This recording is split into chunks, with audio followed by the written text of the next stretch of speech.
Okay, so when we last left our fun group of adventurers here, we had a couple little fun things happen. We went through the mountain pass, met with some mountain pixies who were just trying to have fun and throw boulders at people. Um, got inside this lovely cave where we all relaxed, and I believe Lobu made the group some lovely tacos. Yeah. Yep. And we also found out that a lovely little pixie was hiding in Elena's hair and changing it up a bit. By the way, Elena, can you roll perception for me? Oh my Oh god. fuck, hell yeah I can. When you make them roll fucking perception in the recap. Right. 23. So you notice your hair is considerably different now. So how you had that one long braid and everything, it is now completely separated into two separate braids, almost like really long pigtail things going on. And it's being held together by like random things of string and twine that radiate a little bit of magic.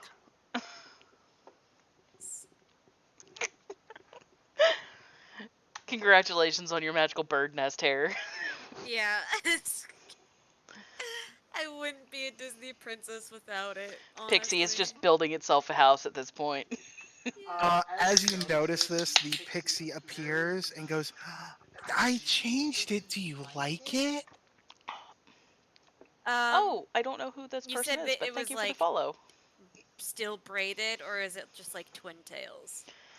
It's basically twin tails at this point. Okay, Where okay, is my... that's fine. Um, she looks over and she smiles and she goes, I do! Thank you!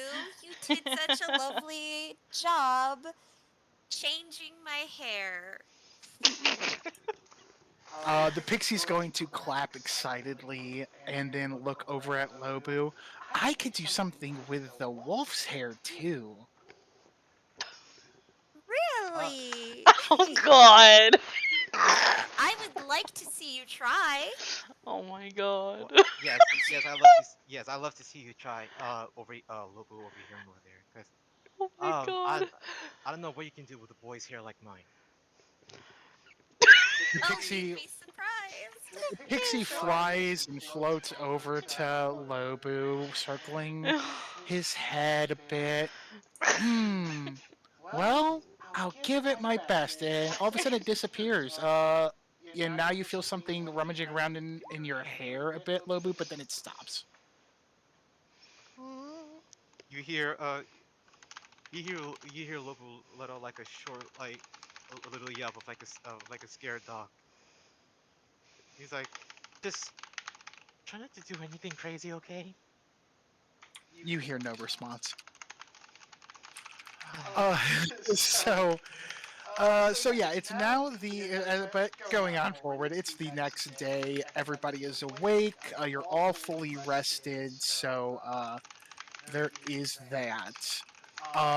So all your stuff should be good to go. You're not exhausted. You actually had a pretty good night's sleep here. Actually, it was pretty peaceful. Let me Um, make sure I've got towels. so now it's just about packing up and getting ready to keep moving. Is there anything you guys want to do, like before we head out? Uh, with Lobo, no, he's just gonna get and pack all his stuff ready together, and then he's gonna wait on the others as his pack is all ready. Yeah, Alena's good. Yeah, I think Tal's good too. I'm just looking at his shit to see if he'd have anything he'd want to prep before we leave, but I don't see anything. Sounds good. Sounds good. All right. And yeah, Algren's good too. He is just staking by Elena, making sure she's safe, and giving her lovely little like, oh, I care about you eyes. Very Um, sweet. so yeah, so as we go, so I'm gonna switch the map over. Where did it go? Stupid allergies, man. I'm just itchy all over. Okay. I'm sorry. Okay, so we are outside of the cave. I'll let you guys. Can you move Tal around, Silver? No, you're gonna have to give me manual permission over the token.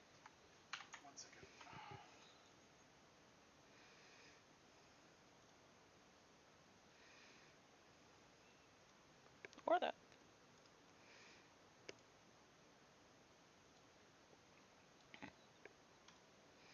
All right, there you go. Try now. Yay! Katie the Wheaties!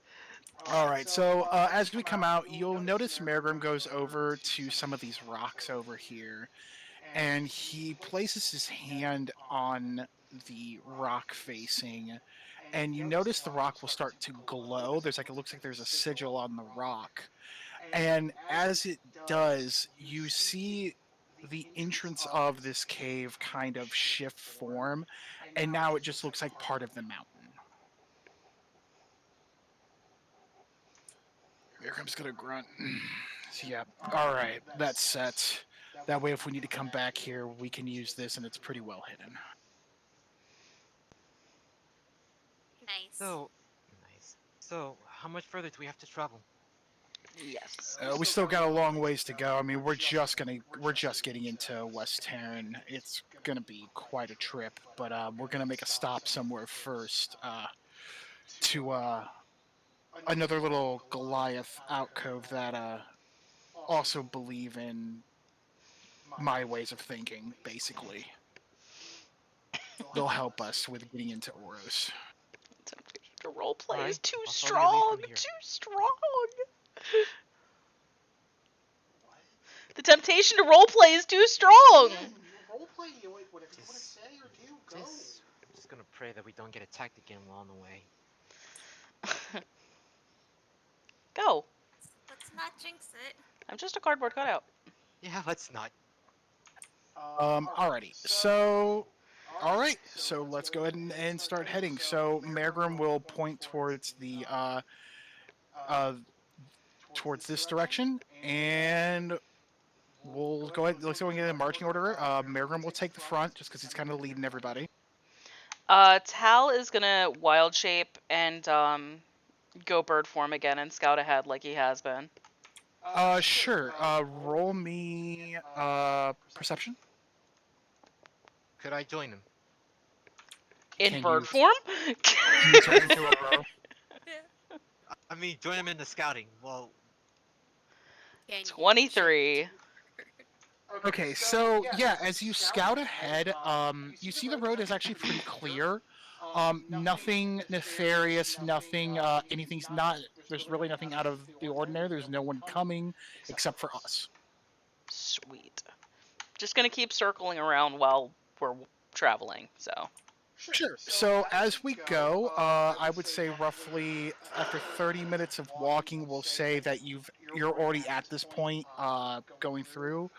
We've reached this part of the map.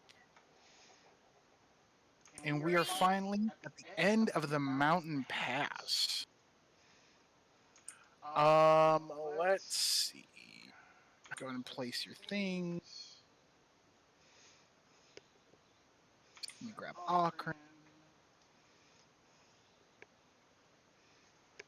And we're in the cart and everything, obviously. I forgot we had that.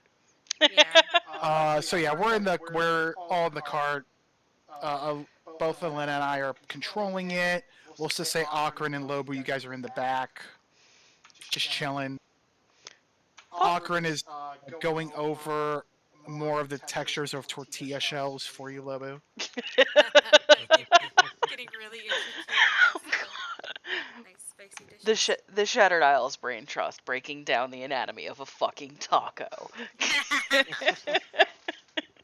Well, I mean, what else would you expect? So yeah, as we're going through, you're gonna know, everyone's gonna kind of notice. You're gonna hear really like birds chirping, and just it's actually a really beautiful day out. It's not too hot. It's not too cold. It's that literal perfect like 73, 74 degree weather with a nice breeze. It's it's still morning time. I'm gonna say it's around 10 a.m. Adding you on ish. Discord. Oh, Demi. As we're going through here, somebody roll me a d12, please. Not it.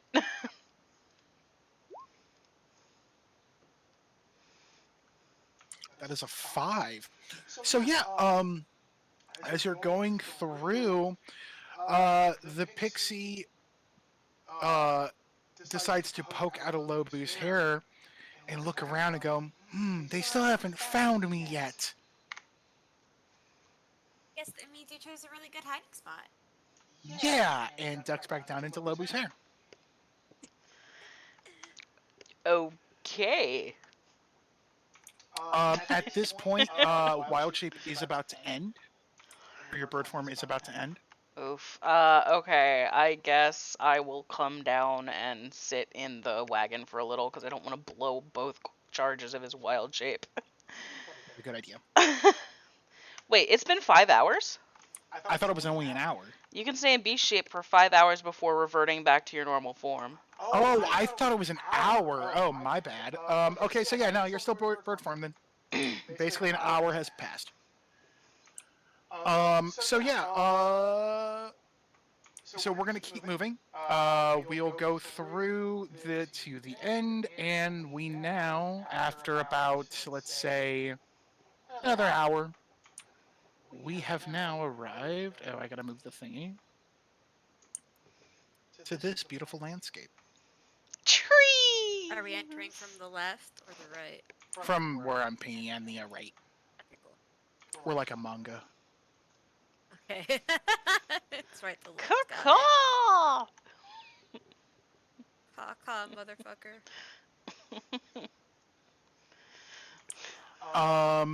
Did you want to scout ahead or anything like that? Yeah, still doing the circling ahead and back thing, kind of snooping, checking to make sure that there's nothing hiding in the trees, especially since it looks a little Sure. dense. Sure. Roll perception.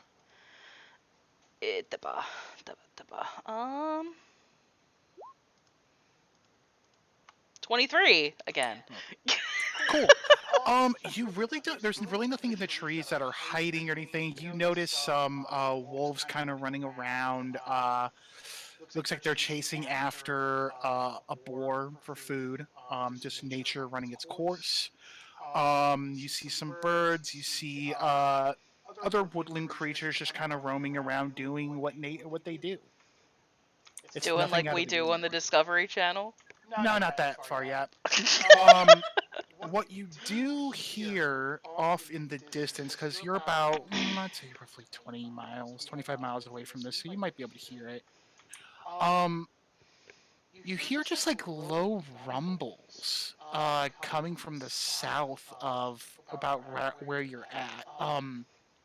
You really can't tell if it's movement, if it's like an earthquake.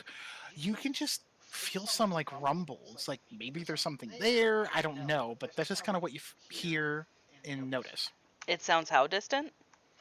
I would say about 30 miles out. That's quite a ways. I mean, it's pretty loud noise.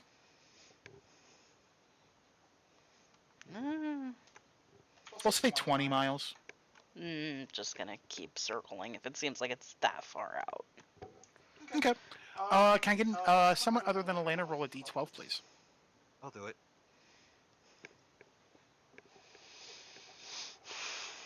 Nice.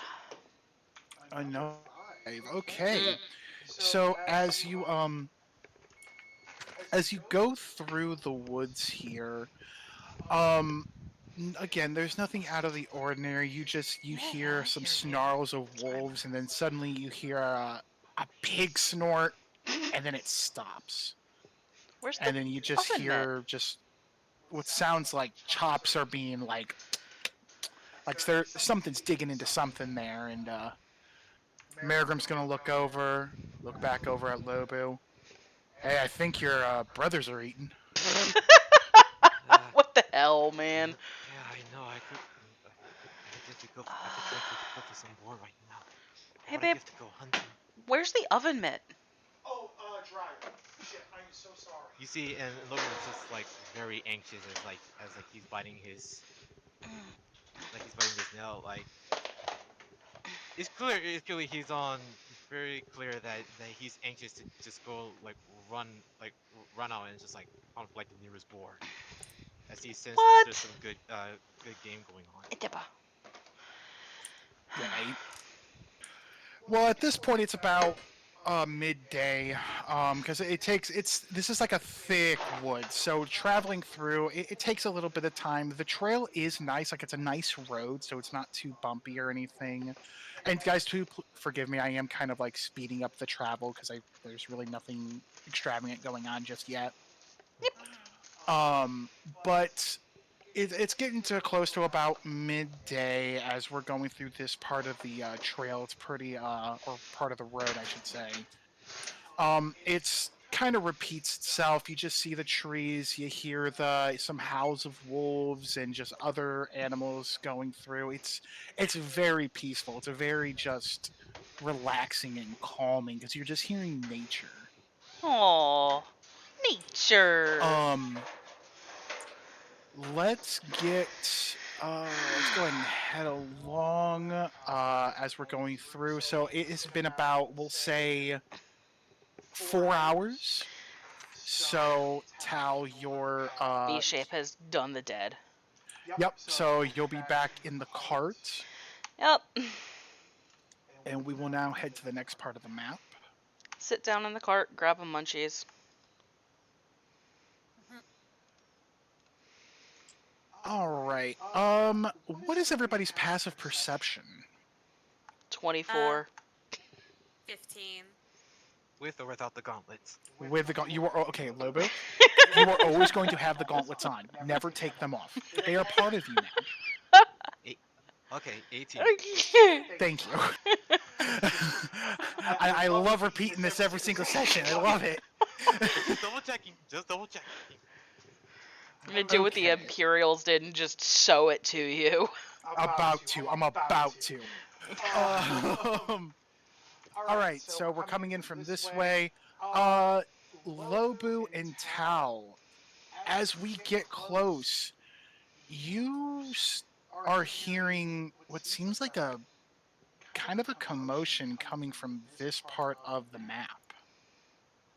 Like it's like it's echoing down this way. Alright, Tal's gonna reach up over the back of the wagon and just tap Mergrim on the shoulder, grunt and gesture down towards the path. Mergrim's gonna stop and he's gonna what? Well, he's gonna stop and he's gonna listen. He's like, "Oh no." What's the matter? Always a What is promising it? reaction. What is it? That's the way to to safe home. That's Safe auto. and he's gonna start thinking. He's gonna look, and about this time, this is about, we'll say, about 6 p.m. now. It's getting early evening.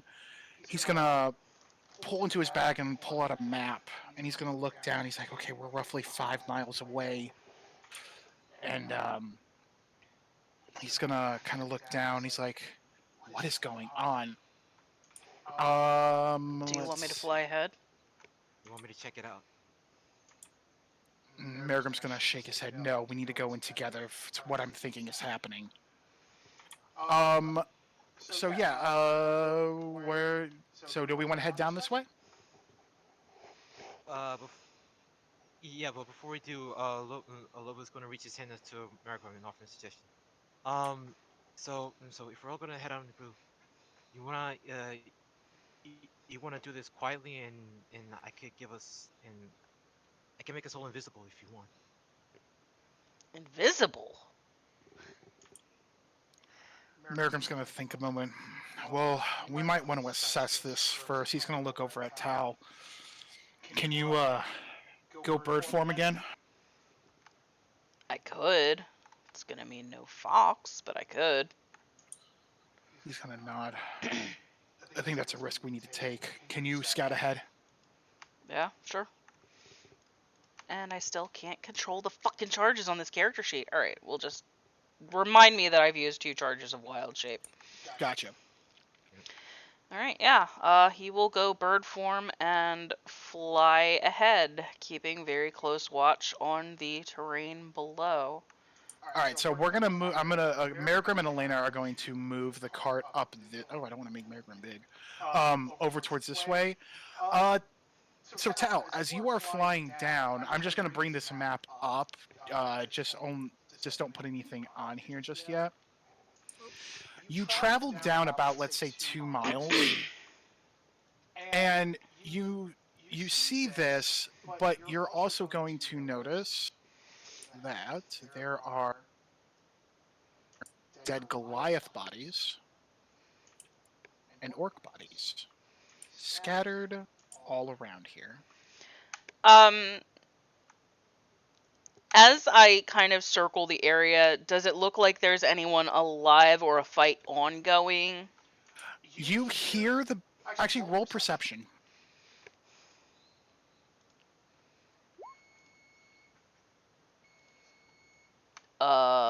26. Yeah. You hear what sounds like a battle is going on. How far away? We'll say roughly about you're probably about 3 miles away. To the south? Yeah, to the south there. All right. Is there anything on the bodies that look is small enough for a largish eagle to just kind of grab and carry back? Uh, you'll have to roll an investigation on the bodies. Uh, okay. Sorry, Silver's saying this while also dealing with stuff in the oven. I'm sorry. Yeah. There you All go. right. So, going at one of the orc bodies because it seems like they're more likely to be the bad guys here. 23. Yeah. So on the orc bodies, you'll notice that. Well, we'll say you went to these bodies right here, Mhm. and they're pretty close together. The Goliath and the orc body. Mhm. You're gonna notice that the orc body has a white wrap around its arm, and then the Goliath body does not have that. They just look like normal foot soldiers, Mhm. like basically your typical soldiers or grunts you send out in the front. Mhm. But the noticing thing you notice is that there is this white strand over the orc's arm, like upper bicep. Are we talking like a piece of twine or like a bandana tied around his arm? It's basically like almost like a bandana. It's like a small piece of cloth that's been tied around its bicep.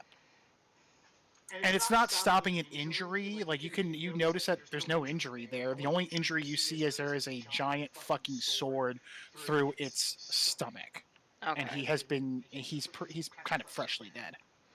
All right. Yeah, I'm gonna do my little eagle best to pull the cloth free and take it with me. Sure, we'll say you do it. You're able to pull it off pretty easily from the where it's tied off. You're able to undo the knot, and you have it in your mouth. Excuse me, sir. It is a beak. Beak, whatever. Sorry. Cacaw, bitch. All right. So I'm assuming you're gonna go take it back. Yes, I am going to circle back to Mergrum and the rest of the group.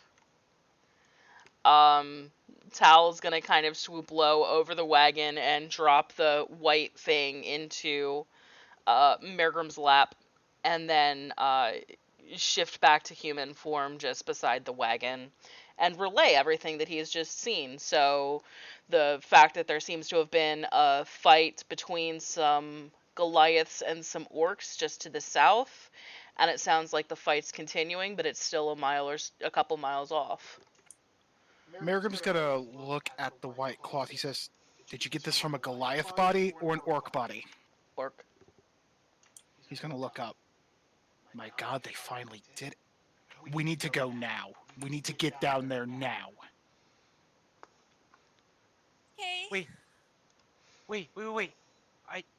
I, I understand your frustration, but for all we know, the least we could do is make sure that we're not heading towards a trap. For all we know, there might still be some enemies there waiting to ambush us. Kid, I didn't see any ambushes. I saw a lot of bodies and heard a fight. So if the big guy's saying we need to hurry up, we should probably hurry up at this point. He's just gonna climb into the wagon. Yeah, Mergrim's going to scoot over towards the side. Oh, don't turn. And I'm gonna look over at Elena. We're gonna need to make these horses go fast. Can you help me? Yeah, of course. All right, Elena, roll animal handling for me, Got it, buddy. and do it with advantage. You got it, buddy. I don't want to That was use acrobatics, my bad. don't want to use the spell slot, but I could totally have Tal just be like, "Look, bitches, in horse, this is time to go. I'm gonna need you to fucking move very fast for ver." Try it. Try doing that animal handling one more time because you rolled acrobatics the Yep. first time. I know. That's what I said. All right, 20. Great. Hell yeah. So with the help with Marigrim, you guys are Elena and Marigrim are able to get the horses to move fast down this path. Um, as it's going on, so let's go switch to this map. We are now here. Um, as we go through, you guys are going to see there's multiple orc and Goliath bodies. Let's see. Everybody, as we're going through, do we want to stop and look, or what's going to go on here? If Mirgrim seems to think that we're needing to haul ass, Tal's just gonna go with it. He knows Okay. the area and the local political struggles better. Okay. Yeah, Yeah. yeah, and that's for local. While everybody is selling ass, it's like getting a move on. He's gonna have like his ears is perked up at this. He's gonna be constantly on the alert. Tal is going to get his short bow out and a couple of arrows ready just in case. Yeah, as this is going on, Marigrim is pulling out his greatsword, and he is using his Crimson Right ability to put fire on his blade. Let me go ahead and roll that die. He has Stolehouse in hand, so let's see, Crimson Right.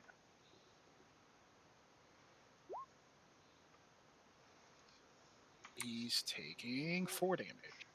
Also, the lasagna is done, so when we take our first AFK, there's food.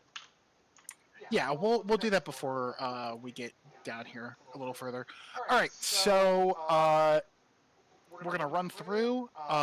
Marigrim's going to be looking at the bodies a bit, kind of letting Elena control the horses a little bit more, just so he can get a good idea of what's going on. Let me go ahead and roll perception for Marigrim. That's a 20. So as we're going through, Marigrim's going to turn back. He's going to go, this is Belrune. He's found the camp. We need to keep going. And he's going You're to turn. driving, big guy. He's going to turn. He's like, be ready to fight. Elena's just gonna nod. Fen just kind of, Fen, fucking Tal just kind of grins and plays with some fire in his hand. All right. So as what's up, Libby? Oh no, I was gonna say if I could turn myself invisible. Well, what's going to happen is when the horses reach up here, Marigrim's going to look at Elena to slow the horses down, and we're going to keep them over here so we can kind of get out of the cart. At this point, we're not that far. Everyone can hear the sounds of metal clanging, shouting, war cries all around. It's crazy. What everybody's hearing. Let's see. So yeah, the horses, they're all down. Let's get Akron on the map. Well, actually, we'll wait till we switch it over. So yeah, as we go through, you're gonna see Marigrim still sword in hand. He's going to run up to here, and we're gonna transition this map. And as we come up to this building here, this is actually kind of like, as you know, as you guys are seeing this, it's kind of a bigger stone. Looks like ruins almost. Like at one time, maybe there was like an important like civilization here or kingdom or something. It's hasn't been obviously has not been fortified properly yet, but it does look like it's been used as kind of like a camp almost because you can kind of see some burnt torches and like little spots where people could keep an eye and watch out. So does it look like they're rebuilding the ruins, or just like it's Yeah, occupied ruins? it's occupied ruins that they're trying to rebuild. Ah, okay.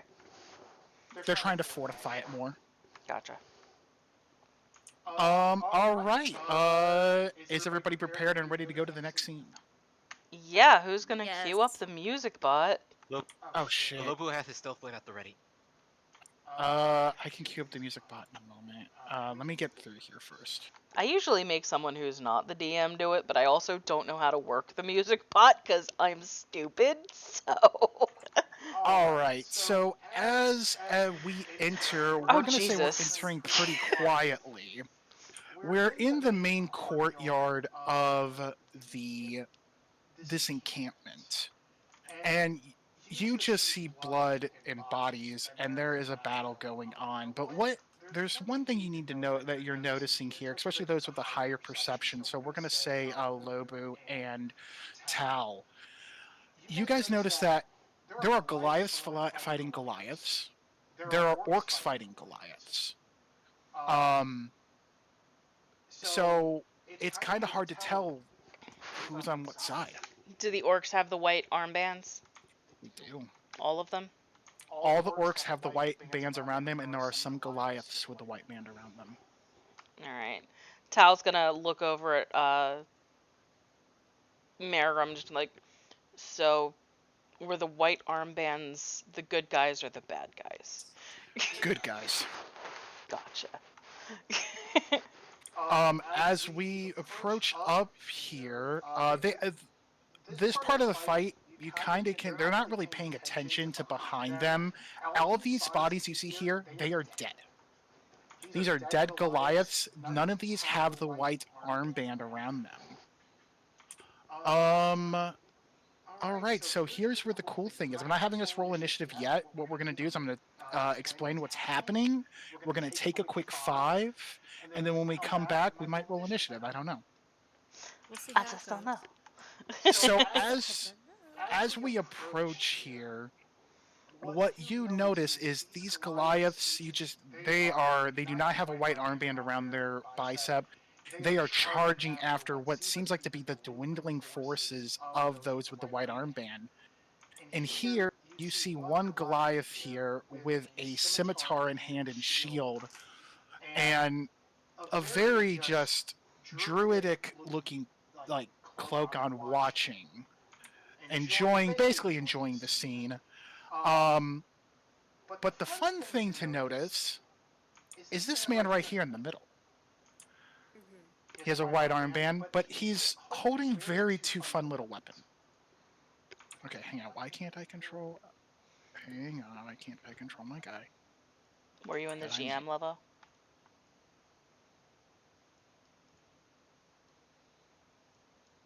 Hang on.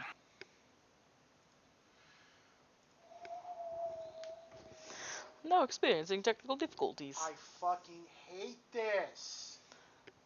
Oh, Roll20 is doing that thing again where it wants him to select everything. I am the GM. Why can I not control my tokens I've put down? Maybe reload the window.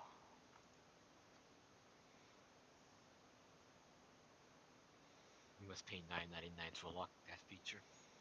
Yeah, that's kind of the feeling I'm getting. Okay, I don't understand why it's not letting you. All right. Is it on? Is it on the correct layer? Nope, they're not. Oh, you put it on your map layer. Yeah, it was an accident. God. Give me a second, guys. I'm sorry. No, it's okay. Okay. Hey, take your time. Mhm. You cannot rush perfection. Take your time. See, you say that. um, It's-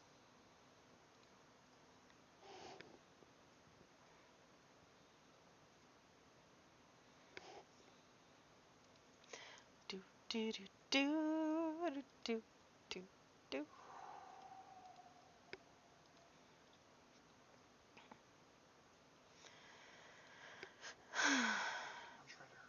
You're fine. Take your time. It happens. Roll20 is a persnickety beast.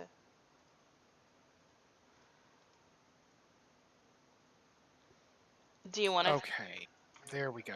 I think we're in a good spot now. Okay. So as I was saying, you notice this one has two fun little weapons in his hand. Everybody roll perception for me.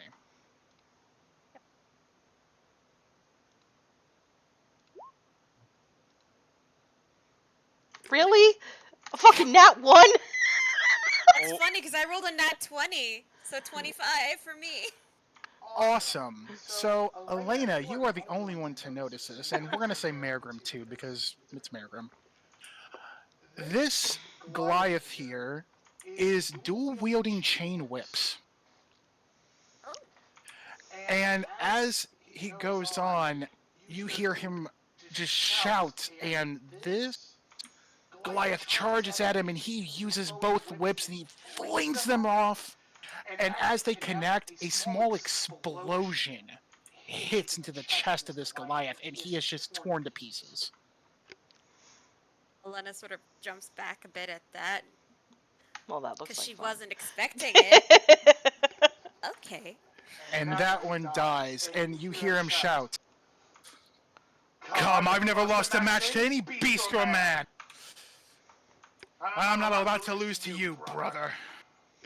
Please tell me he's a villain. Elena leans towards Mergrim and whispers, we like him, right? Mayor Grim's, "Oh, we like him a lot. That's bathroom." Okay. Okay, good. Good. Bathroom, really? Bathroom. I was about to say. Ugh. Bathroom. Sorry. I'm a little drunk. I'm sorry. No, that's understandable. I wish I was. Bothroom. BOTHRUNNE.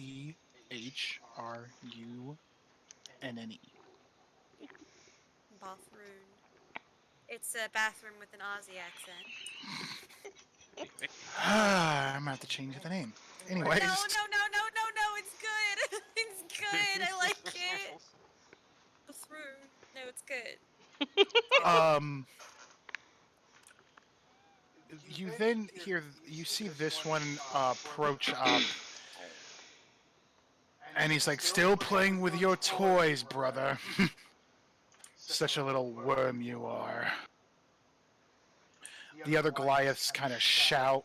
The orcs pound against the ground with their weapons, and they just full on charge against each other. You see them go over here. This one's helping with that one. This one's helping with that one. They're going one on one, and basically this is how it looks. And then you see him just kind of move up. This guy, he's a good guy. He's going to support up against this Goliath. So guys, what do you want to do? Mergrim wants to join into the fucking fight. I would like to summon a wall of fire between the good guys and the bad guys. Okay. So is there a clear like delineation here between good guys and bad guys? We'll say you're going to cast it right as they are about to meet. So I think it was like that, yeah. So they're about like this, and they're about to meet when you go to cast it.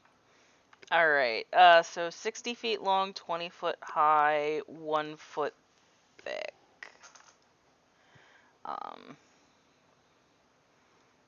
And while this is going on, Lobo is gonna take a look around and he's gonna look back to Makram. He has a question he wants to ask him. Make it quick, kid. Uh, um, okay, so I can tell that the orcs are not our allies, but as for the Goliath fighting themselves, how can we tell which one is an ally and which one's the enemy? Mergrim points at his bicep. Look for the white band around their arm. They're the good ones. White band equals allies. Okay, got it. All right, so you summon this Tal. You summon this wall of fire, and everyone is shocked. They're not expecting it. And what ends up happening is Fourth level, by the way. So it's fourth only level? 5d8. So what happens if they run it? What happens if people run into it? If they enter its area, it's a 5 or it's a Dex saving throw DC 17, and on a failed save they take 5d8. And on a successful save they take half, and then on our side, if they end their turn within 10 feet of that side or inside the wall, they take 5d8 fire damage. All right, so as they go to charge, this wall of fire just appears in front of these four here, in front of this very scary looking Goliath. And they're all shocked and aghast. And these four here just barely avoid stepping into the fire. And they step back and they turn around and then they see us. And as this one turns around, he grins. He's like, the traitor has returned. And at that moment, we will take an AFK, then roll initiative. So go ahead and take 5, guys. Sweet. All right. Dinner's ready. So yeah, I'll be back. He said dinner's ready. I'm hoping that doesn't mean he's doing a full family dinner. Boy, oh boy. Are you doing like a full family dinner there, Lobu, or just grabbing and coming back? I think he's already gone. Shit. Okay, well, we're taking 5 real fast, so yeah.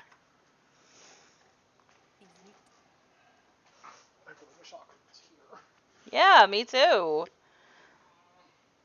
I'm also hoping I didn't just fuck up. I mean,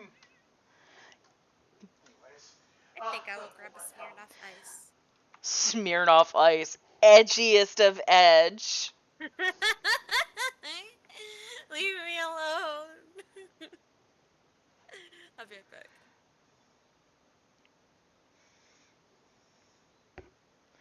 Because in hindsight, I probably should have ringed in the dude in the middle. But, you know, I never pretended to be smart. Actually, I pretend to be smart all the time. What the fuck am I saying? Ugh.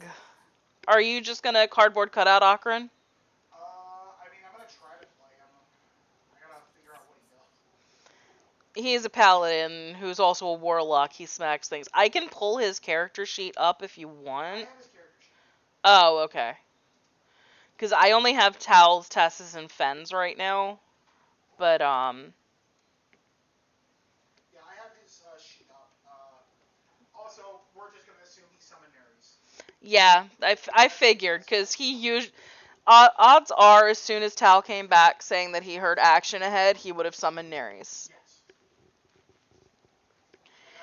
And then I also imagine how he said it.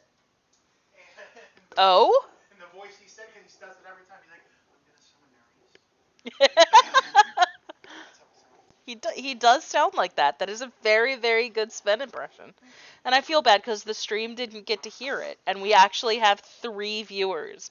We have 3 whole viewers! Woo! We have 3 viewers! Yay! Yeah, no, I was saying, are you still there, Timmy? No, she went to go get a Smirnoff Ice. Oh, okay. Nice. That's, oh man, that's a white girl drink if I've ever heard of Shut it. up. Actually, they're not bad. No, I was I gonna was say gonna though, say. the Sven voice is, I'm gonna summon Ares.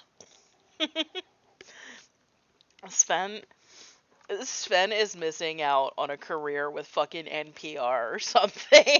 He really is. That's his Akron voice. He's like, all right, I'm gonna summon Ares to my side, and we're gonna fucking get this wheat, yo.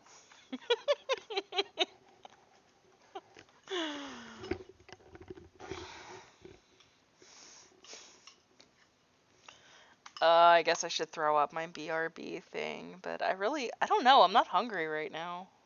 I'm just having a little bit because it's gonna take me like all night to eat this. Well, yeah, Mr. Tiny Tub.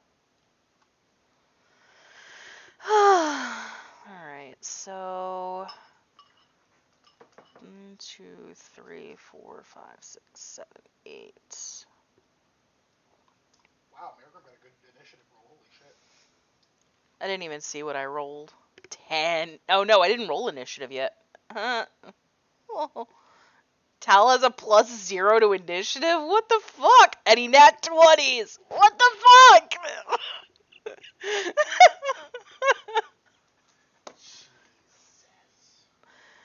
How come Fen, who has an actual initiative mod, never gets that high? Tal's just like, lol, 20. Clearly the superior brother. Alright, I gotta turn the heating pad off. It's making my back feel nice, but it's also hot as fuck.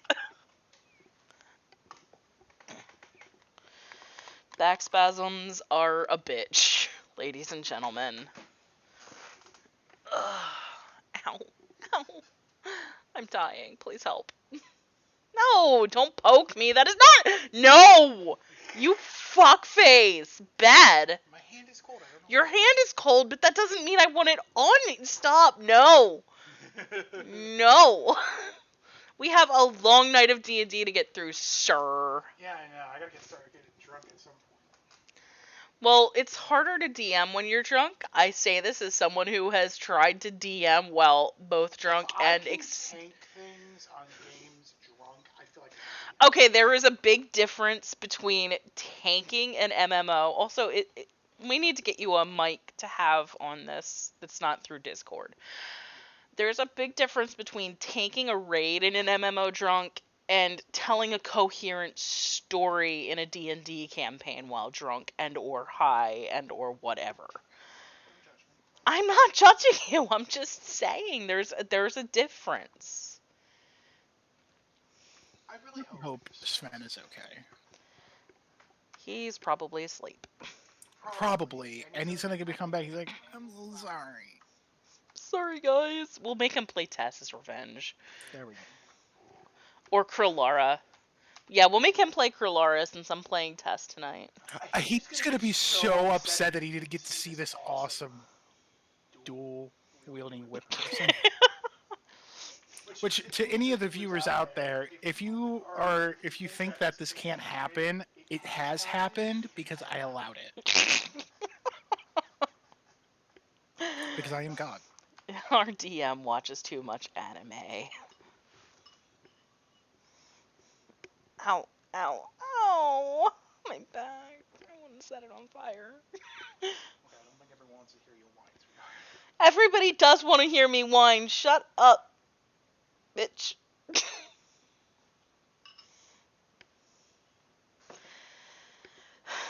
For our one or two single, I don't know, random strangers,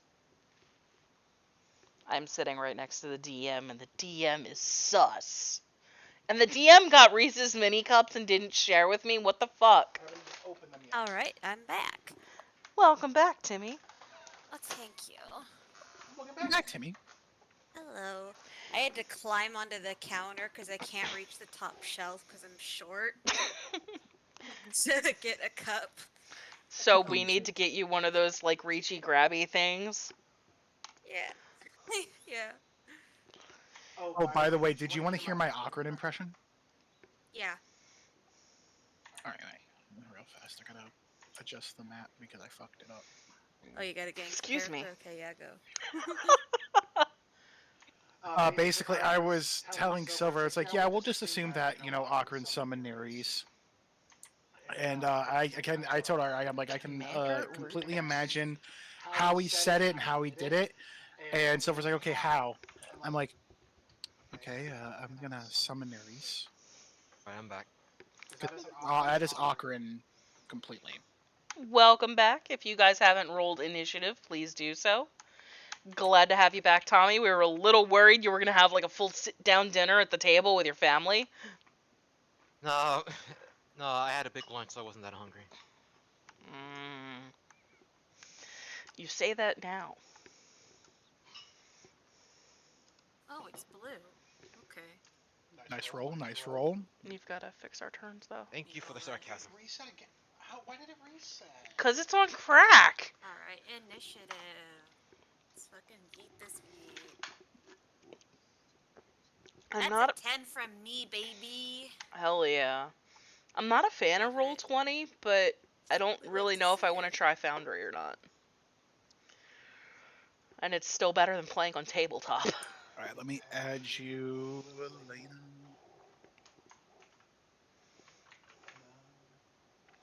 Elena, Elena. She All might be right. a West Also, Side every time Story. I roll for Elena for initiative, it gives me like an error. So I don't know if like It's probably just beyond 20 being a twat face. I don't know.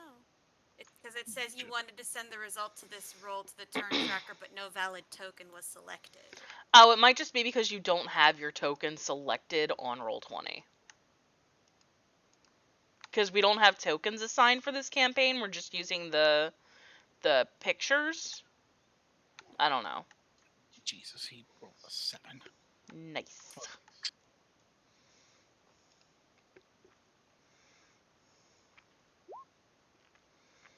And a 14 there.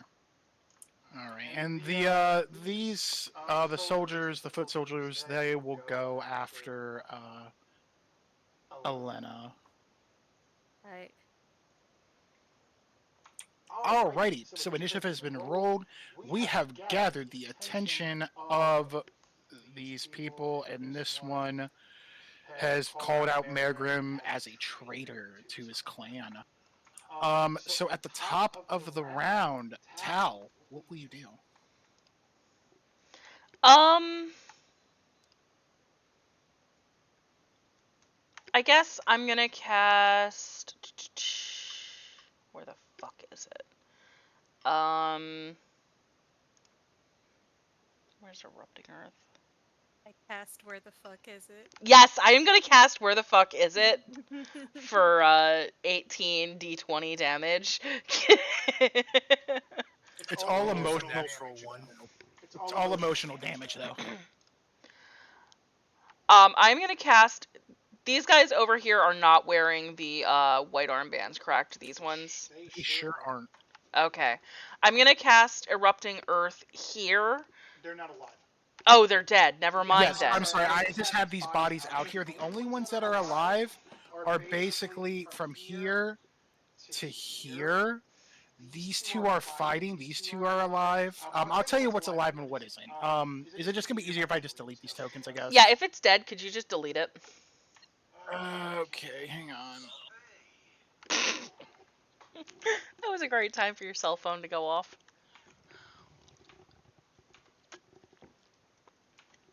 Drink number 2 is in the history books, ladies and gentlemen. Okay. Cool. You're on number 2, I'm on number 1. Okay, So there are your living people. Okay. Cool. That does make things more easier to read. So what you doing, Sal? I guess I will move. His movement speed is 30, so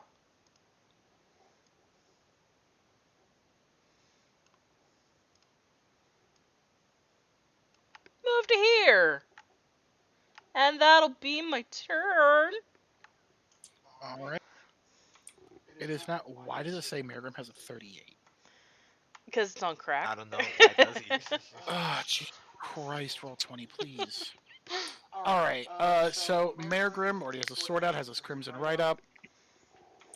He is actually going to, instead of charge ahead towards this guy, he's actually going to start heading this way.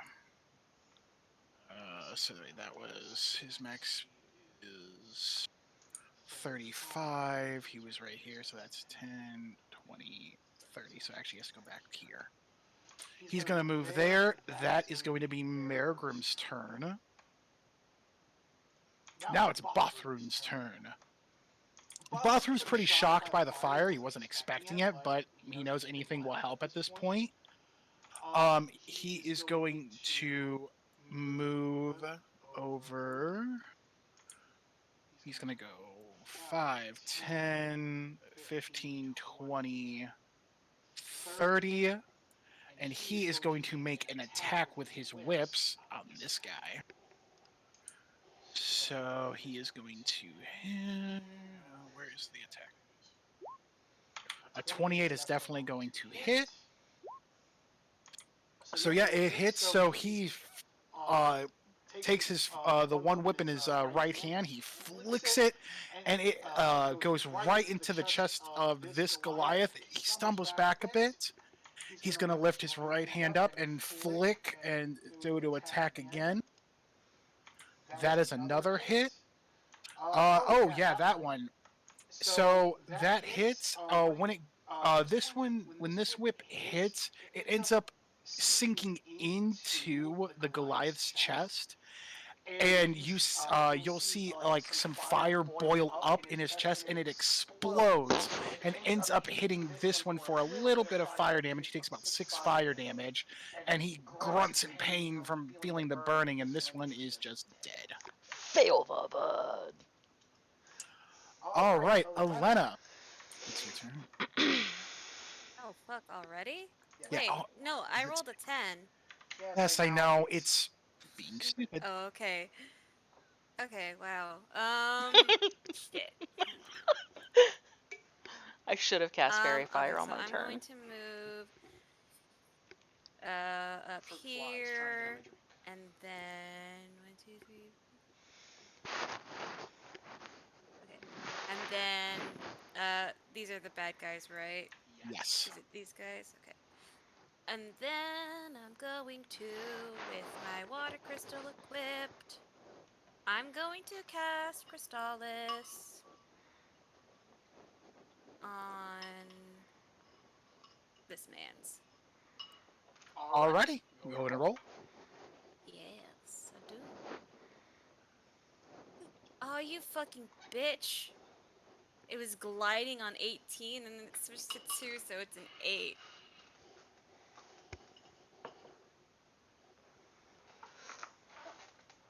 All right, that unfortunately does not hit. No, it does not. Hmm. I will try once more as a bonus action. Sounds good. Good.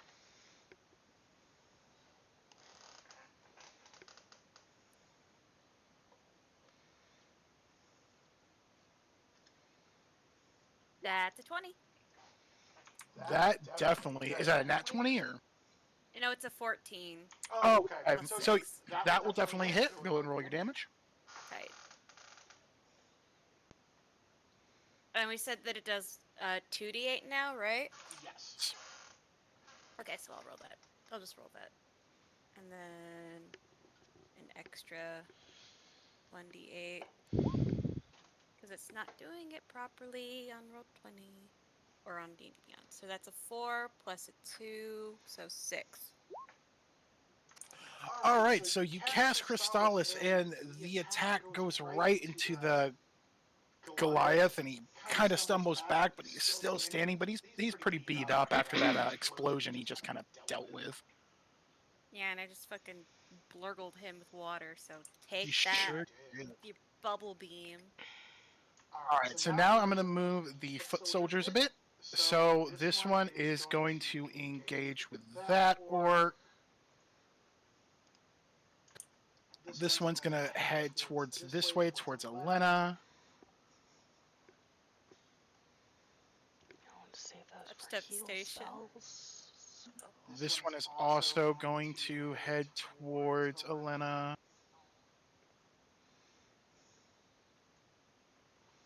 Uh-oh. Why is it doing that? Hmm. Just hang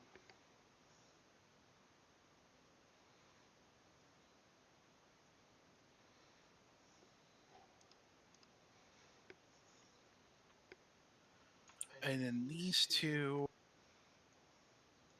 they're engaged, and then they're engaged. Congratulations! Then for the good guys, or yeah, basically the good guys that Mergrim is saying are the good guys. This one, so these two will attack. Let me just roll some random dice here.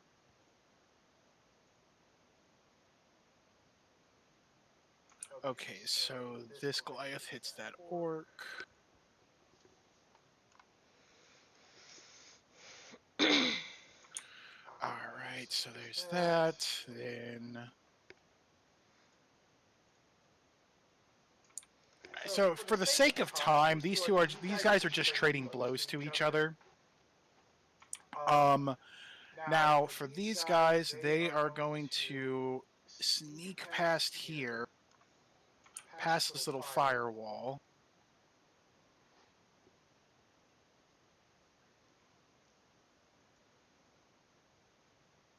Head up this way. This one is going to help attack this one. All right, and so the foot soldiers have all moved. Now it is Belrune's turn. The bad guy here. Seeing Mergrim, he is going to start heading towards him. 5, 10, 15, 20. Actually, let me look at his speed. Okay, he still has 30. And 25, 30. And then he is going to cast. Let me take a look at his spells. Because I can't remember. It's been a while since I've actually done this character.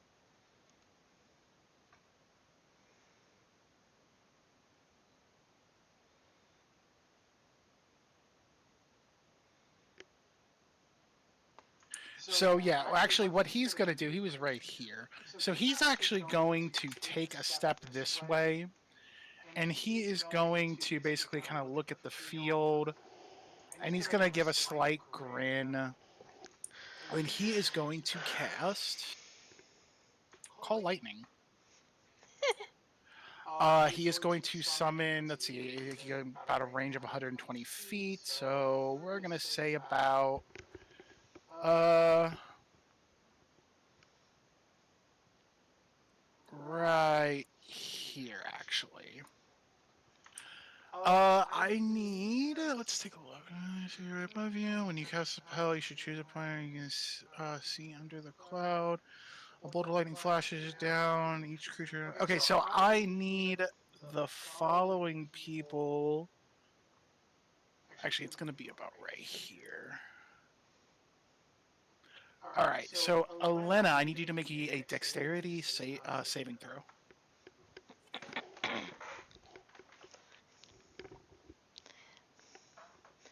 You realize if Elena takes damage, Ocarina's gonna like fucking enrage and become a berserker, right?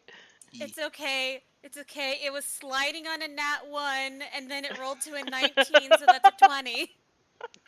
Okay, good. So,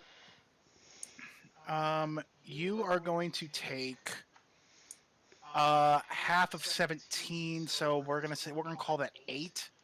Take 8 damage. You got it. Lightning damage. And so there is now it looks like he is concentrating and he is channeling this lightning thing. This is actually a 60-foot radius. So if you enter and everything, you're gonna have to uh, make that dexterity saving throw so you can dodge the lightning. So actually, let me try to make this a little bit bigger. I'm sorry.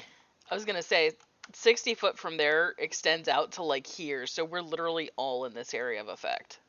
Right, but it's about 5 feet from that center point, which I Oh, okay. so sorry, Elena was the only one affected by that. So I gotta make this bigger. So about like this, right? Would be 60 feet. Thereabouts, yeah. Yeah, we'll say that. It'll be this whole. Sure, we'll say everything in this blue, ignore the line, is where this whole cylinder is at. Let me just. Sorry, I'm having to reread his spells because it's been a bit since I've made this character. You're good.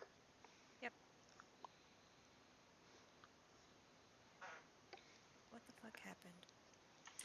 All right, and that is going to be it for Belrune's turn. Lobu, you're up. All right. Luke! Hi, Luke! All right. So what I have planning is that can I can I make my way over here to one of the orcs charging for Elena? Like Well, these are Goliaths. no, Um, Goliath. I'm sorry. no, that's okay. Yeah, you can. I mean, what's your movement speed? 50. Oh yeah, you can easily make it up there. This is not blocking. This is an error. Do not just ignore this line. This is not blocking anything. Okay, got it. So I'm gonna move. So I'm gonna move from here, and would that be standing? Would that be getting near this? No, I actually misread it. It has to be on Belrune's turn that he calls it down, so you're good right now. It's just that's the area of effect that he can call down lightning from. Okay, got it. So Lobu's gonna move from here to over here, and he's gonna attack the one that's almost reached Elena with his stealth blade. Okay, cool. Go ahead and make your attack roll. All right. And I'm just gonna put Akron here at the bottom just because it'll be easier for me to control. Yeah, I was gonna ask. Do we roll for Akron? We're just gonna say I did. Oh, Yeah, okay. that's what I said. I said that in the chat like a Yeah. while ago. I was like, where's his initiative? I'm sorry. That's okay. It's okay. All right. So first attack. Does it hit? Yes, that hits. Roll damage.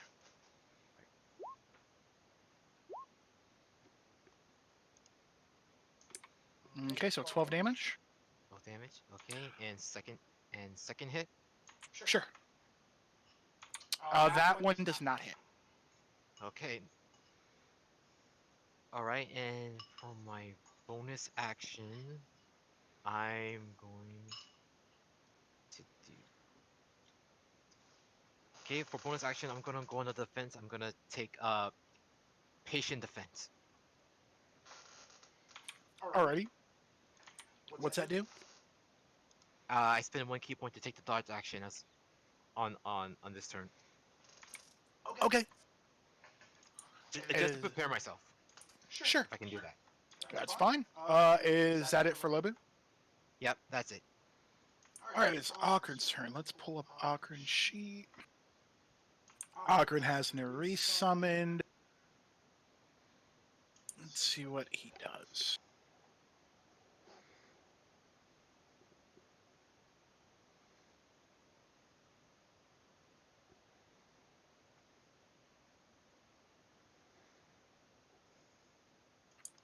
Now, how does Nerese work?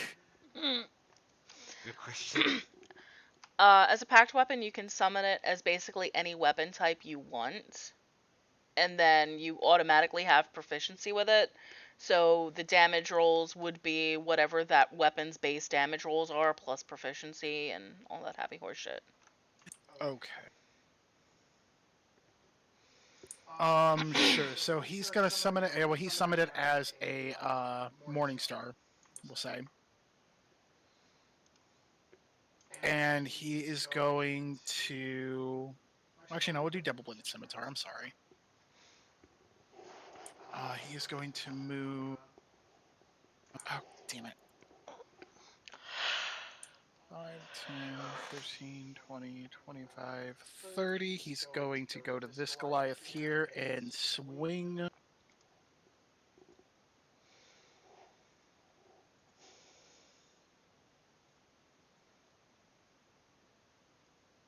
That is a 19. It hits. Let's see, his damage is 2d4 plus 6.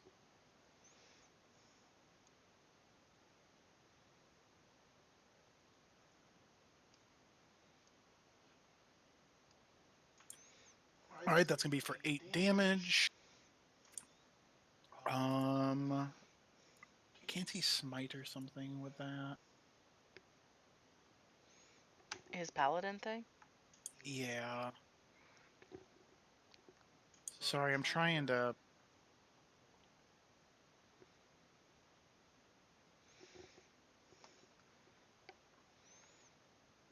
Now we'll just make this easy on myself. We'll just have him attack again.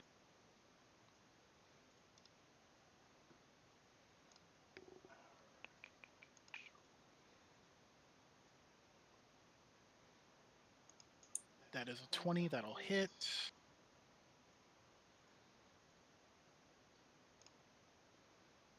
And that is a 8 plus 6, so 14.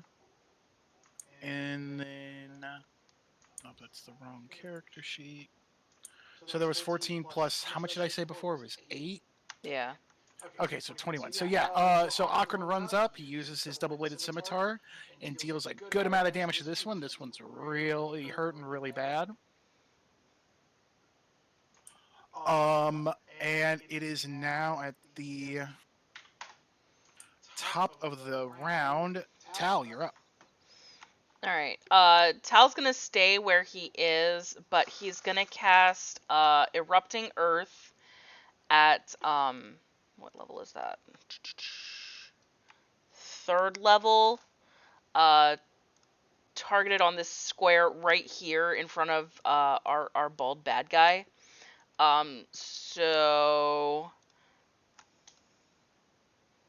I don't know if it copied that to the Roll20 or not, but 20-foot cube centered around that point. Each creature in that area must make a Dex saving throw. So that should be this,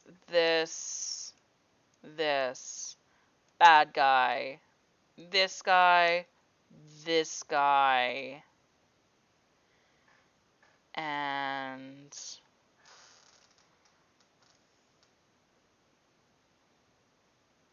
I think that's it. Give me 1 second. I need to look at something.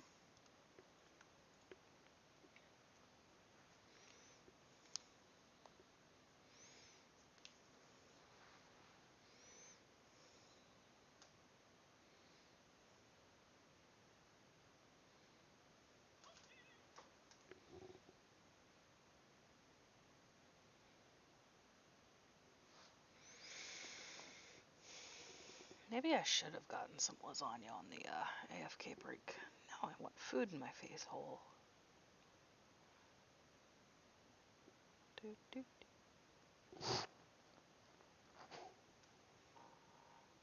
What the? All right. So as you go to cast this spell, you start to channel the magic in, but then you suddenly feel it stop. And he looks up at you and grins, and you can feel that he has countered your magic. That's good. How? Because he knows how to counterspell. Isn't there a save involved with counterspell? Oh wait, shit, you might be right. Hang on, I'm sorry. Sorry. It's okay. Take your time. Can you mute for a second? You're good.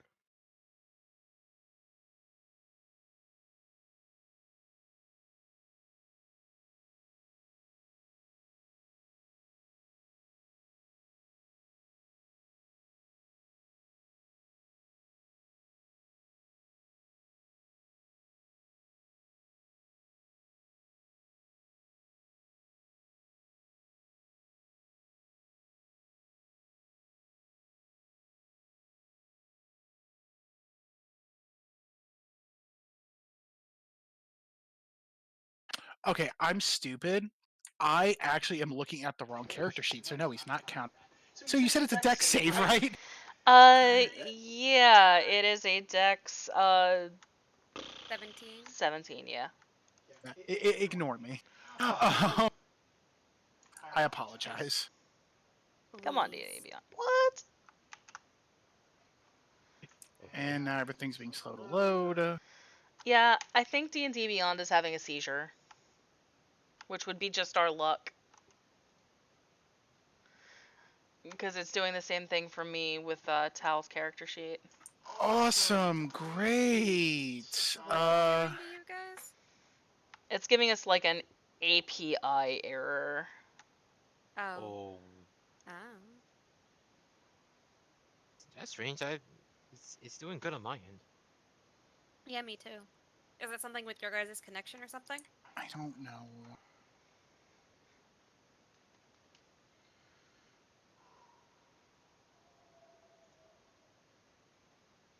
But yeah, the error literally says, "Whoops, we rolled a 1 on our API check. We're heading into town to visit the blacksmith for repairs.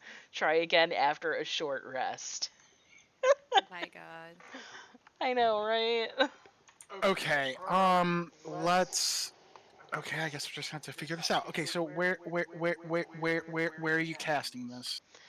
Centered centered right here, so it's in a 20-foot cube around it. So like I said, it would be this dude, this dude, this dude, this dude, this. Okay, so these two are good guys. Remember that.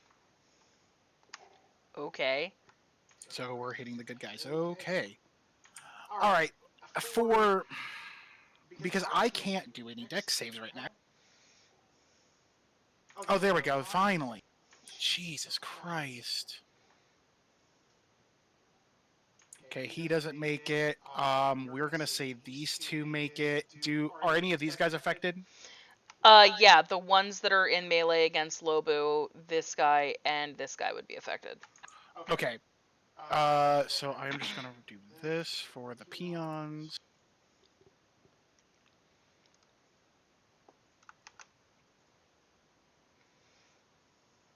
Okay. So everybody but Belrune make saves.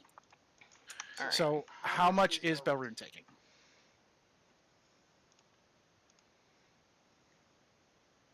3d12. Okay, so roll your damage. I thought I just did. Well, Deck saves. Not you. 25.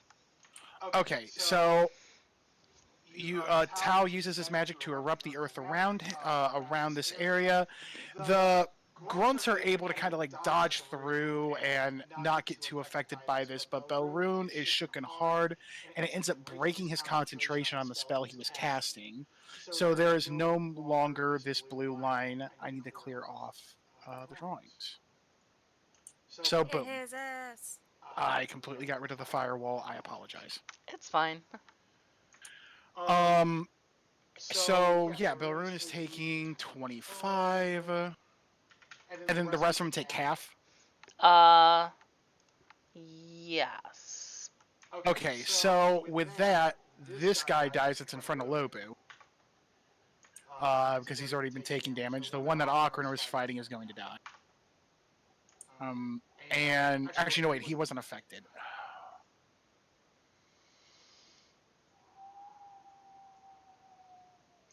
All right, so that one is actually still alive. My bad. And these guys just take a little bit of damage. They're just hit. Wait, what?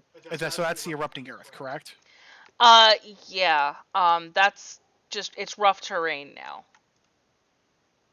Okay. So we're actually going to say wasn't affected by it, this guy, because if it's literally right there, I'm just going to call it that he wasn't affected by it. Okay. All right. Anything else from Tal? Don't think he has any bonus actions worth using, so no. He's gonna stay where he is for now because he feels safe. And I will pass turn. Alrighty. And now it is America. Why do you keep doing this? It is a 19. He has a 19 for his initiative roll. Stop changing it to absurd numbers. All right. So seeing this changes his plan just a bit. He is going to come over here and help Akron with this guy. And he'll make an attack roll.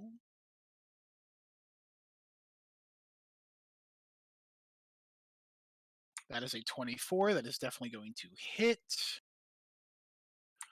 He takes 13, and with a swift just stab right through the chest, this Goliath dies. And now Mergrim, he still has an attack left, so he doesn't really want to go through this rough terrain. He's seen this before. Let's see. So that's he has 15 movement speed left, 20 or so 5 left. He's gonna go just like that, and that is gonna be Mergrim's turn. Bothrune, our dual wielding whip dude. He is going to make a movement. He's make his movement for 5, 10, 15, 20, 25, 30. He is going to go right there. And let's see what he can do real fast.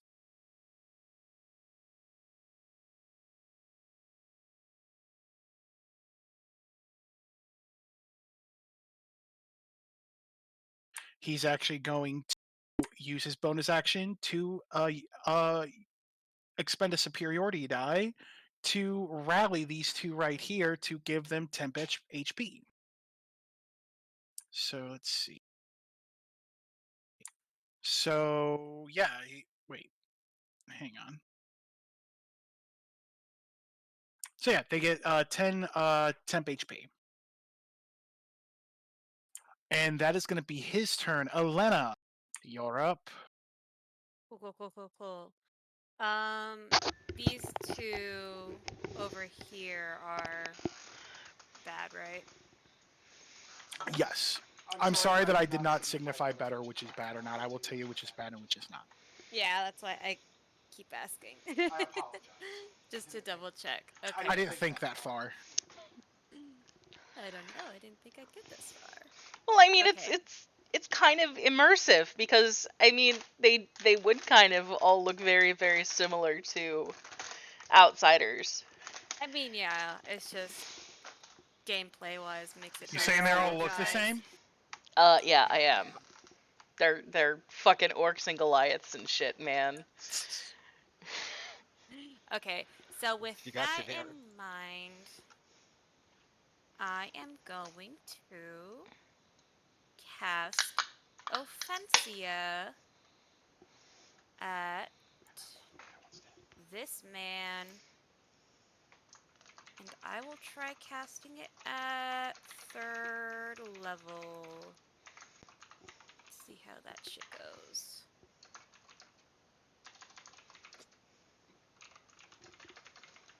Okay, that's a 21. Oh, that's a 23. Never mind. Hell Ooh. yeah. All right, which one were you hitting again, Elena? I'm so sorry. That's this man over here. All right. So, yep, you definitely hit it, and he takes 6 damage. He is really hurting bad. I didn't roll my damage yet. Oh, it said right there. I'm sorry. Go ahead and roll your damage. Sorry, it's roll 20 being stupid. Yeah, it does it like that. Okay, so since it was at 3rd level, that's going to be 3d8, I think. That's how that works.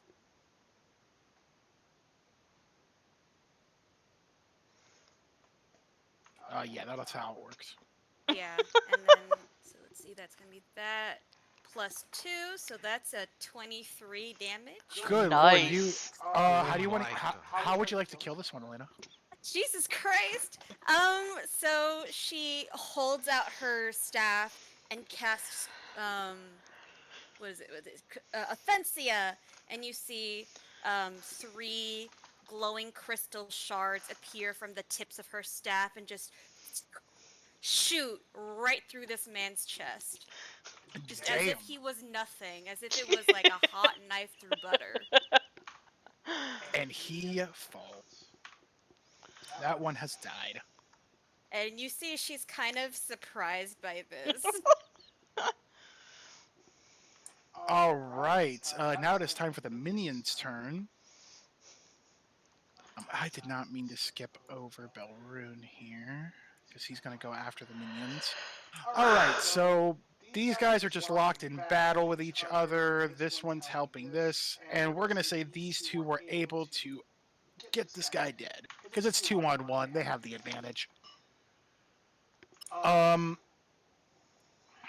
This one is going. This guy is going to run up and he's going to look at you two with his. This orc's going to look at the two of Lobo and Elena, and look. He's like, Are you friend or foe? Friend. Lena looks to Mergrim and then back at the guy. Friend. He's got a white armband. Yes. Friend. Yeah, friend. Please no smashy. Best friends. It's good. The orc nods. He's like, we appreciate the help. Oh, we thought all was lost. And then let's see. This one is going to run up and start attacking this guy. These two are just still fighting. Then it is Belrune. Now Belrune is a bit pissed off.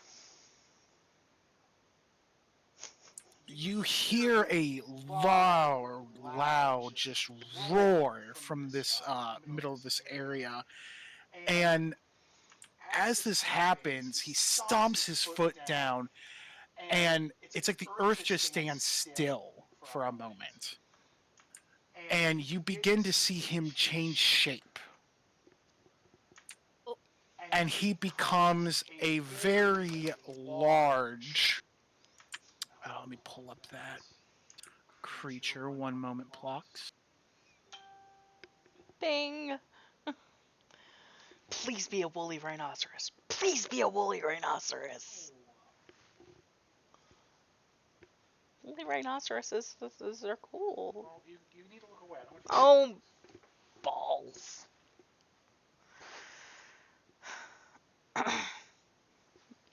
This is worse than playing Among Us. Ooh, don't look at my screen.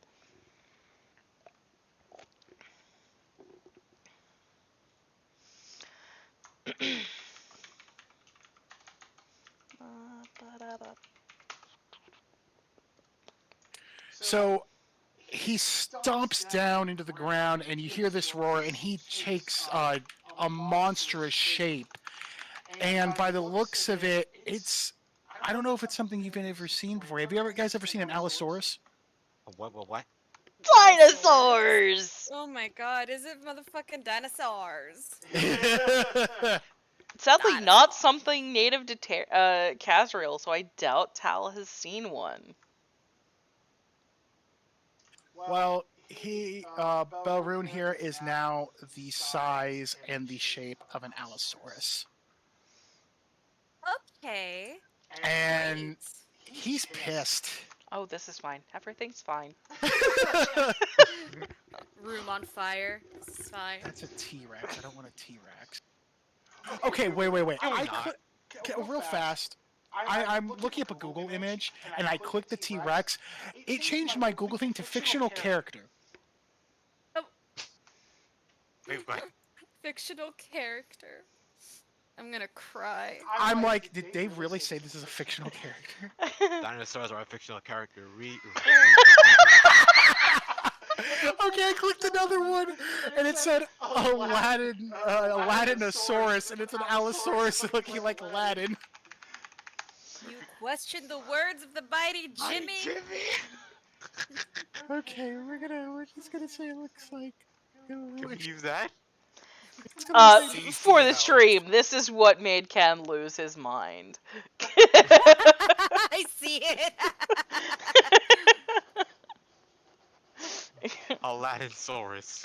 Aladdinosaurus. It made me so. It was great. Give me a second.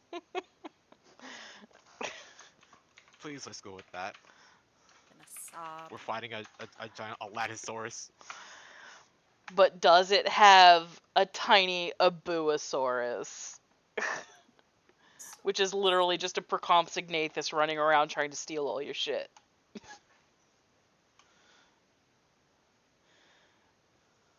Is that a Tolly? That's the Naya. Oh. Legendary one. All right. So.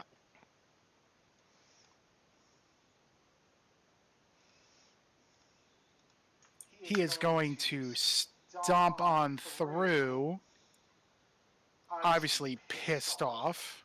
And this is difficult terrain for him, so it's going to take him a bit to move through. So he's going to get about right here, and he's just going to look at you guys and just roar. let's see. And what's great about this is he can actually still cast spells in that form. Yay, high level druids. Yeah. He's actually going to take a good long look at you, Lobu, and cast Hold Person. God. Yeah. I need you to make a whiz save of 19 or higher. Could you repeat that? He is casting Hold Person at level at third level. You need to make a whiz save of 19 or higher. I just gave you gauntlets. Let's do this, buddy. You can do this. Lobu, I believe in you. Thank you for the sarcasm. Okay. Okay.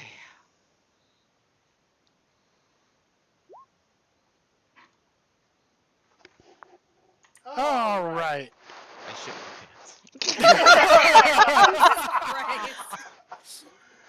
Okay, so yeah, you are now held and paralyzed and cannot move, Lobu.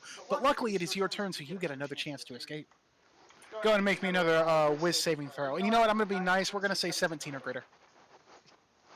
Thank you, oh kind DM. You're welcome, buddy. Oh kind dumb mister.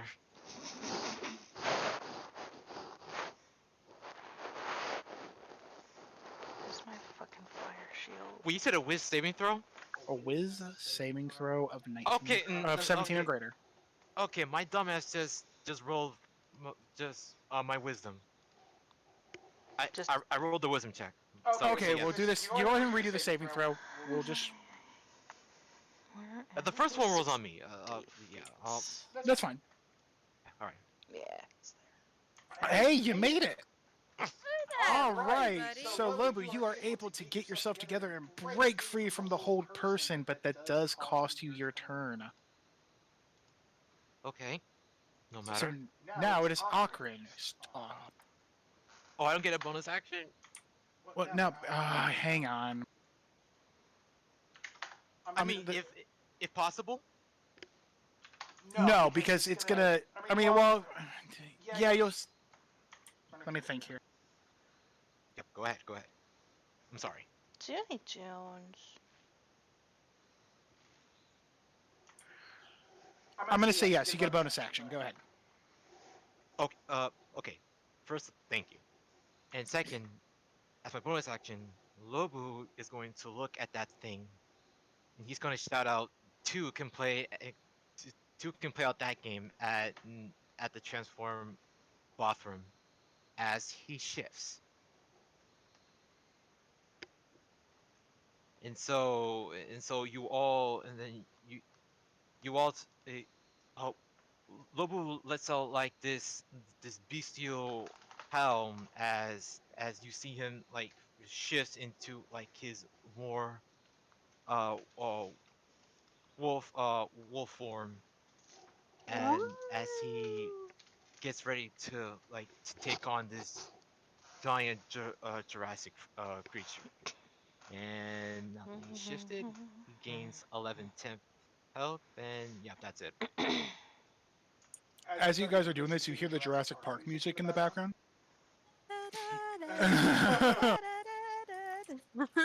It is Akrin's turn.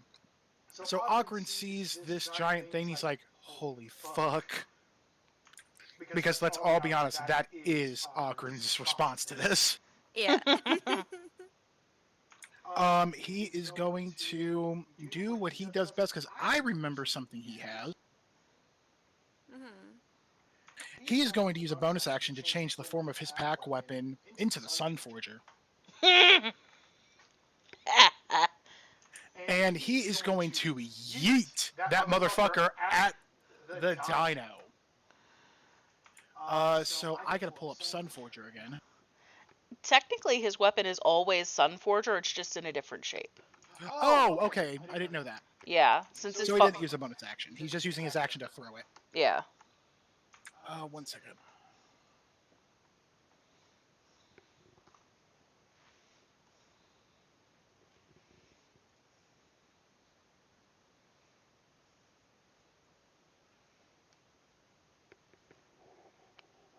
Pretty All right, so they need to make a dexterity saving throw of 15 or greater in a, I think it's a 20-foot radius. Let me see. Yeah, 20-foot radius. So, oh dear. Yeah, that's gonna be.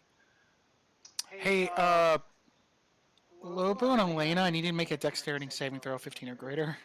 Oh my god, thank you. Made it. Okay, yeah, Lobo makes it. I got a nat 20. Nice, The nice. 21. Okay, so you both make it.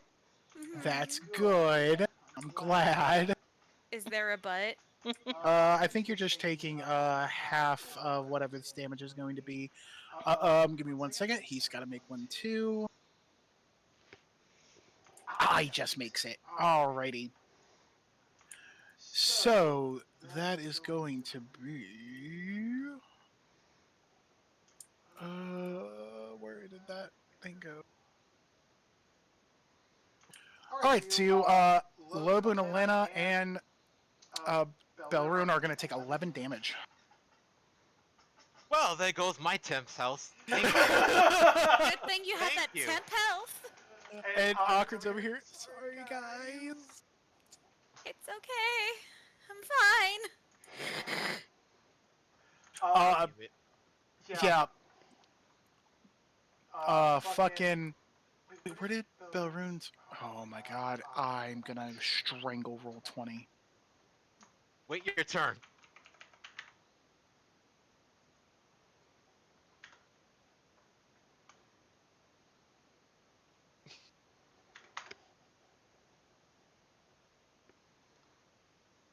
Okay. So Belrune lets out a large, painful roar after being hit by that, but obviously still standing. Then Akron is going to use a. Let's see, what does he have for a bonus action he can do?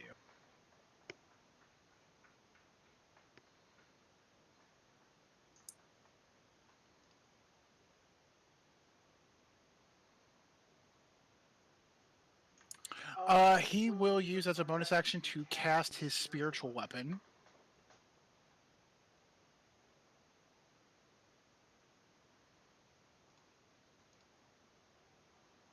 And we'll say he kind of made a move up here, so that way he can get an attack on that, just to help out.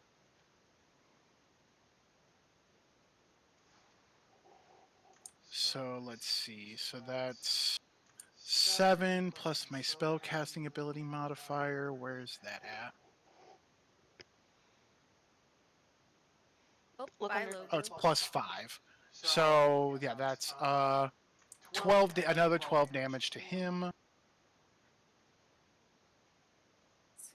So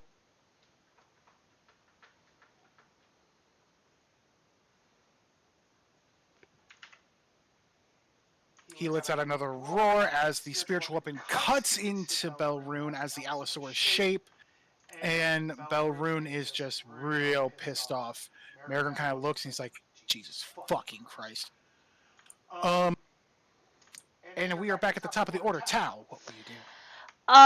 Having seen the unfortunate ass kicking that his friends received, he is going to summon his healing spirit.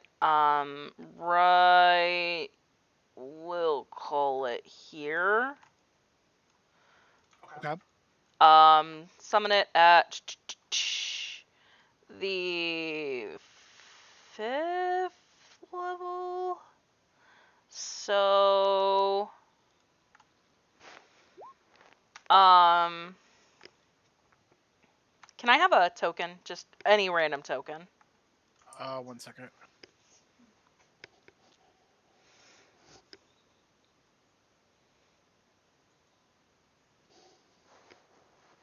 Sure, we'll say that's the healing spirit. Where do you want it? Can you just click on the gear and give me permission to move it? The settings button. Down, over. And then, controlled by. Down there. And then silver. Alright, thank you. All right, so I'm summoning it there.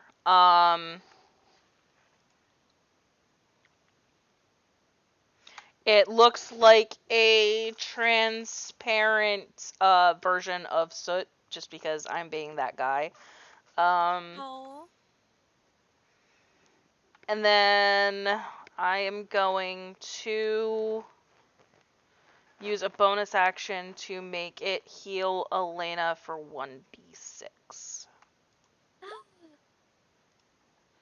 So, Elena, 5 hit points. Yay! Yay! And then it's concentration up to a minute, and then whenever I or a creature I can see moves into its space, or starts its turn there, I can make it heal 1d6. So at the start of their turn, I can make them heal another d6, or if like somebody moves into it, and it's within a 5 foot radius. I don't know. Yeah, 5 foot. So basically, Yeah. the square's adjacent to it. Cool. Anything else from Tal? Nah, that's my turn. All right, Mergrim's turn. Well, after seeing this, Mergrim's actually going to head back towards this way. So 5, 10, 15, 20, 25. And he is going to attack the giant Allosaurus.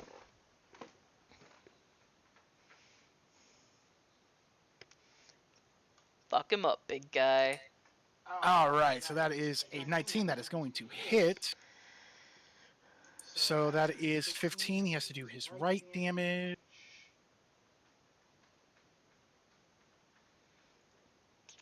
So that's 18, and he is also putting the Rune of Castigation onto him.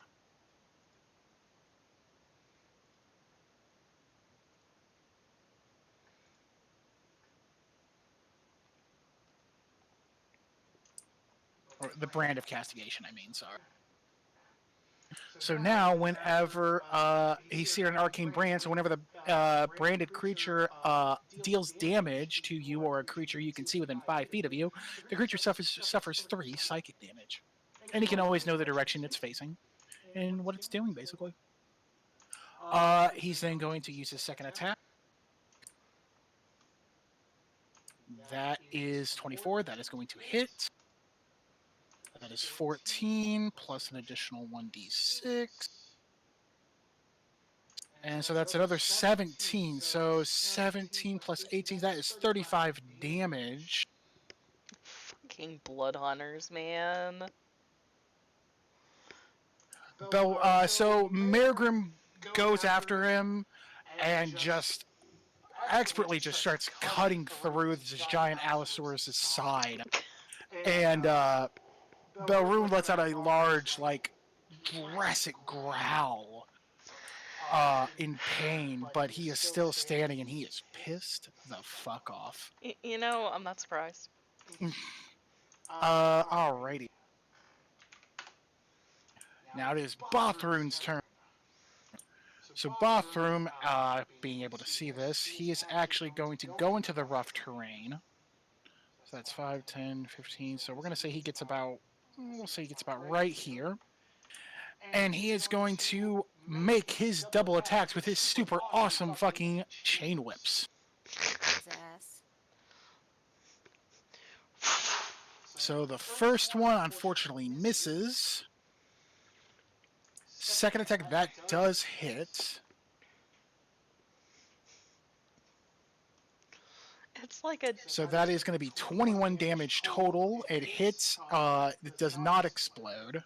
Well, actually, yes, it does. It does have an AoE to it, so it's within 5 yards. Merigrim's going to get a little hit by that, but that's okay. He's going to take the singe. Then he will make a second attack. It's a deadly game of double dutch. That hits. That's another 10. Then going with the other, his offhand. That hits. Jesus Christ, this guy's fucking him up. So he is just expertly with his chain whip expertise. You just see him just whip, whip, whip. Has everybody seen Castlevania? Yeah. I've played the game. I haven't. Yeah, I know. I played the game. I've seen episode 1, but I know exactly what you're talking about. Okay, so basically, there's a scene in season 3 where Trevor Belmont is holding 2 whips, and he is just going whap whap whap whap whap whap whap on this guy, and that's basically what he is doing to Belrune. And at this point, Belrune has basically had enough, and he stomps his foot hard into the ground, shaking the earth, and lets out a giant roar, and it just stuns everybody. Like they just have a hard time moving and trying to get through, and Belrune begins to go full speed out, and he has kind of a long stride, so he Oh, is easy. just going to run right out of there. Fucking dinosaur. Howard. Um. So yeah, he is going to run, and he is gone. He is out of here. He's not having any more of this bullshit. Well, that's disappointing. Motherfucker. I was gonna be cool and OP and get his ass on my turn. And I was next, motherfucker. As Bothrune pulls his whips back, he's like, "You get back here, you fucking coward!" And yeah, so then after this guy sees his leader run, but it doesn't matter because this guy basically kills him. Bye bye. Uh, and the rest of these guys, they take a step back and they drop their weapons and they basically surrender after seeing their leader leave. And folks, that is the end of combat. Nice. Is everyone okay? Tal's just gonna have his little ghost kitten fucking heal everybody up while he does his little look around thingy. Mergrim growls, kind of wiping off some of the singe from the attacks from Bothrune. And Bothrune comes up to Mergrim. "It's been a while, brother." And Mergrim looks back. "You too. I see the peace treaty went well with the orcs." Bothrune grins. "Well, you know me." And I'm gonna turn and look at everybody and look and go to Bothrune, and Mergrim's gonna point. He goes, "These are my companions. There's Tal, Lobu, Elena, and Okran. Friends, this is Bothrune, one of my most trusted allies. We basically grew up together." You poor bastard. It's nice to meet you. Yeah, Bah. what she said. Lubu says in his little deep voice as he's still in his shoes. It's a pleasure to meet you, Bothrun. Okran gives the same. And Bothrune puts his whips away. "Well met. We appreciate the help. We weren't expecting to win that one, if I'm being honest. As you can see why." And Mergrim just puts his sword away and goes, "I see Belrune's gotten stronger." Bothrune nods. "Yeah, him and some hunting parties have taken some trips farther west where the damn dinosaurs are at. Was able to see the Allosaurus there." Yes, there are dinosaurs in West Teren. Woo! Love that for us. I kind of want to just go kill them and eat them now. Ooh, that's not what you do with dinosaurs. That is exactly what you do with dinosaurs. You find out how they taste. No. Then you try to ride them. Well, yeah. You just took the words right out of Lubu's mouth until you started speaking like Logrin. In the drawings. This one's gonna come up to Bothrune. He's gonna go, "Brother, what do we do with the ones who surrendered?" And Bothrune turns. Put him in ropes. Tie him down. We need information. We need to know what's going on in Oris." The Goliath nods, and he runs over, and the orc turns.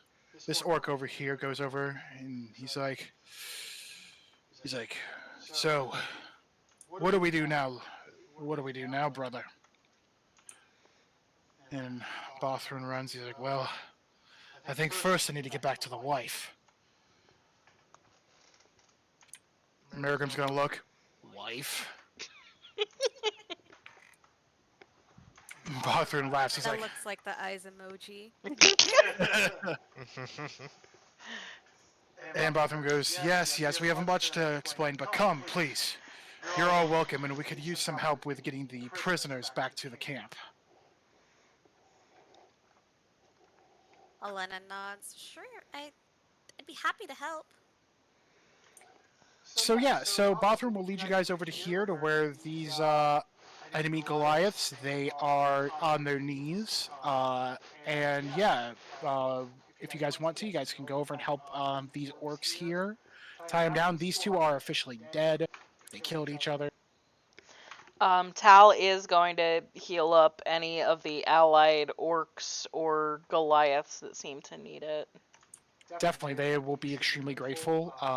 Some of the wounds were pretty bad, so they're not out of the woods yet. But you've stopped the bleeding. You've helped them out a lot. Yeah, I've only got 1/5 level slot left. I haven't made the encampment yet, but we'll still RP this out a little bit before we actually call it. But I will make that campsite a little later. Actually, yeah, I'll make the campsite later. We'll make it easy on ourselves right now, or on me. Yeah. So yeah, so you guys, you help bind the enemies up, and they lead you. Um.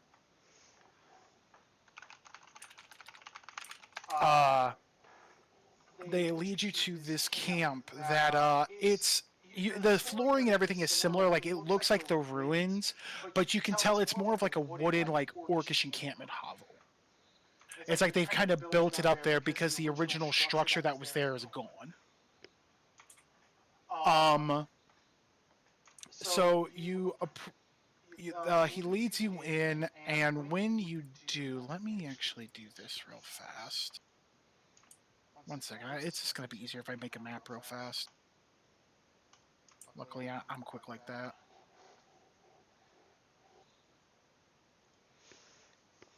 Ken makes a map in 10 seconds. Me spends 4 days making one level of a dungeon.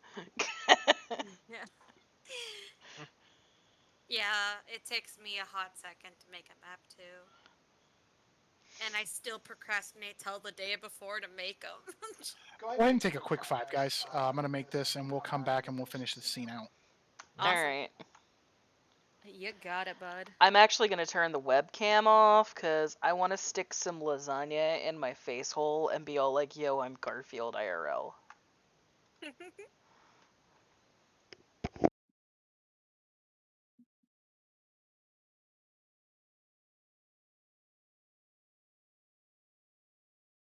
And I go back to Metopia.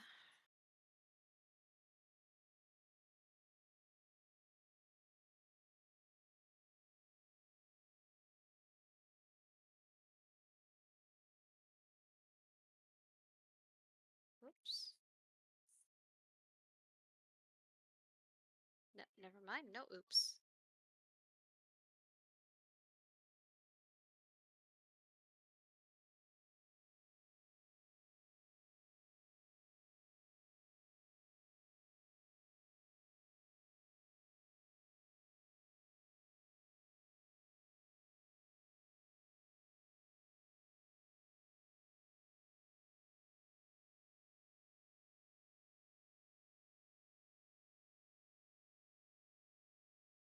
Okay, can someone post a picture of the Aladdin source because I can't find it? Give me a second. I'll have some. Thank you.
And I will say this: I will make this a little bit nicer the next time for next session. I just need to.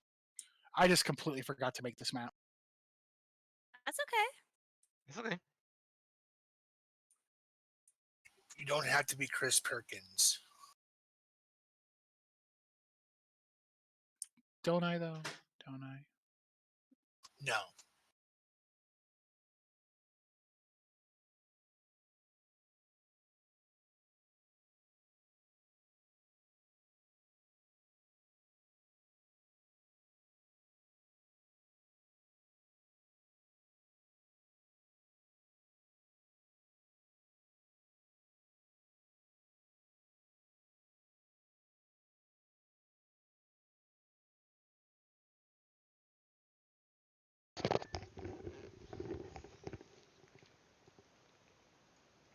I have returned.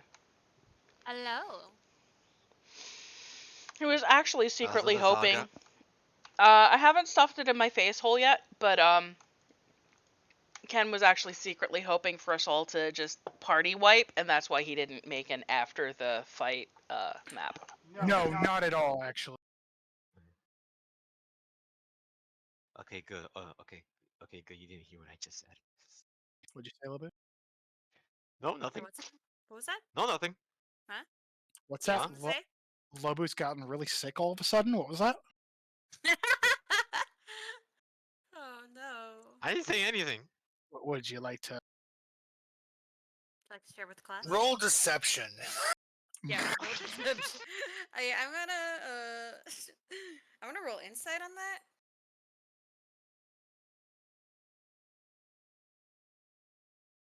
Do it. I dare you. Okay. I got +5, bitch. Let's go. You gonna do it? I dare you. No balls. No balls. They got a 7. It was rolling on it. It was sliding on a nat 20, and I was like, "Oh, that's gonna be so funny." And it went to a 2.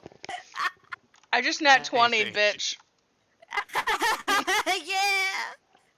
Someone Uh, has to. still, still. What? I asked you earlier. How was your lasagna? Axe. Yeah, no, I heard that. I just chose to ignore it because I wasn't eating my lasagna at the time. Okay, that's what I said. Fucking waste of a nat 20. Hey, I. No. Whose fault is that? Hey, you said we should, so. I didn't say you should. I say I'm daring you. You didn't have to do it. You dared. You have to do a dare. Says who? The law? The doy. I am above the law. Wow. Real edgy. I am the law, and the law is not mocked.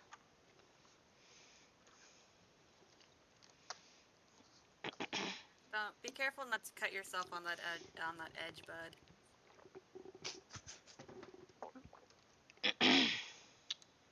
Almost ready, guys. I'm sorry.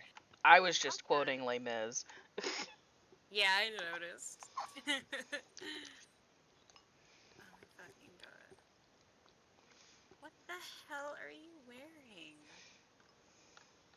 Oh, that's Khakis. okay. I see now.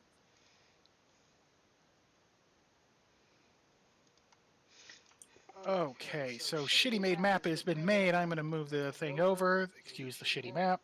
Shoot him up! Cool. Nice. Hey, that's why I make a quick map quick. I will be nicer next session, I promise. So, That's fine. now that we're back, Bothrun leads you into this encampment. It looks like it's kind of like their main little base of operations. Jeez. Uh, let me put Mergrim here. Mergrim, why are you Pin so big. I Big know. boy. Why you so big? Did you put him in the map layer? Usually that's why icons get big, is because you put them in the map layer. I finally figured out that's why Stormy and Mary were always huge in the other campaign was because when I assigned the tokens, they were in the map layer. Actually, they're not in the map layer; they're on the token layer. Interesting. The more you know.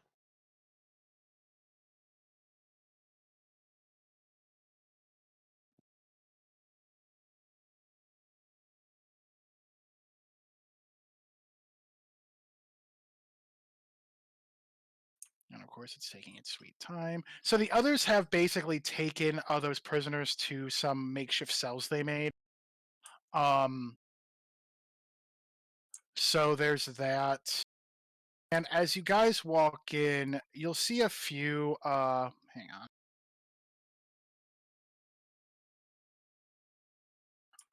on. You see a few orcs and Goliath obviously recovering. They look like they've been in a hard fight. So we'll put a couple Goliaths there, a few orcs here. And we'll roughly say there's about, in total, about 10 to 15 orcs and Goliaths around. I'm just not going to place them all there, but these are the ones that look a little roughed up.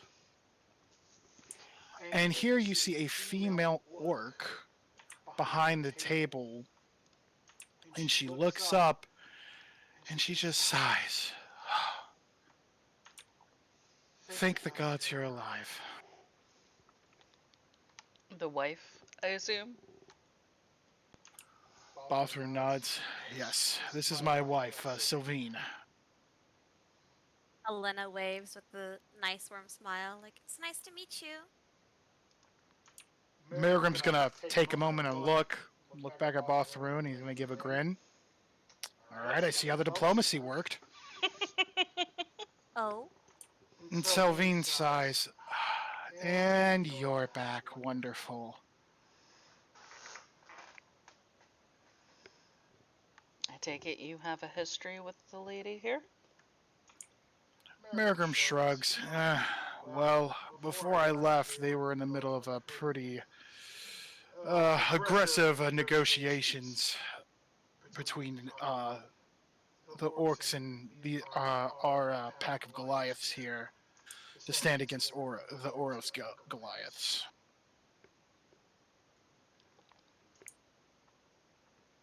I see. She's gonna come around, and you notice she has a nice long kind of like mage-like robe on, but you do notice there is a slight bump in her belly.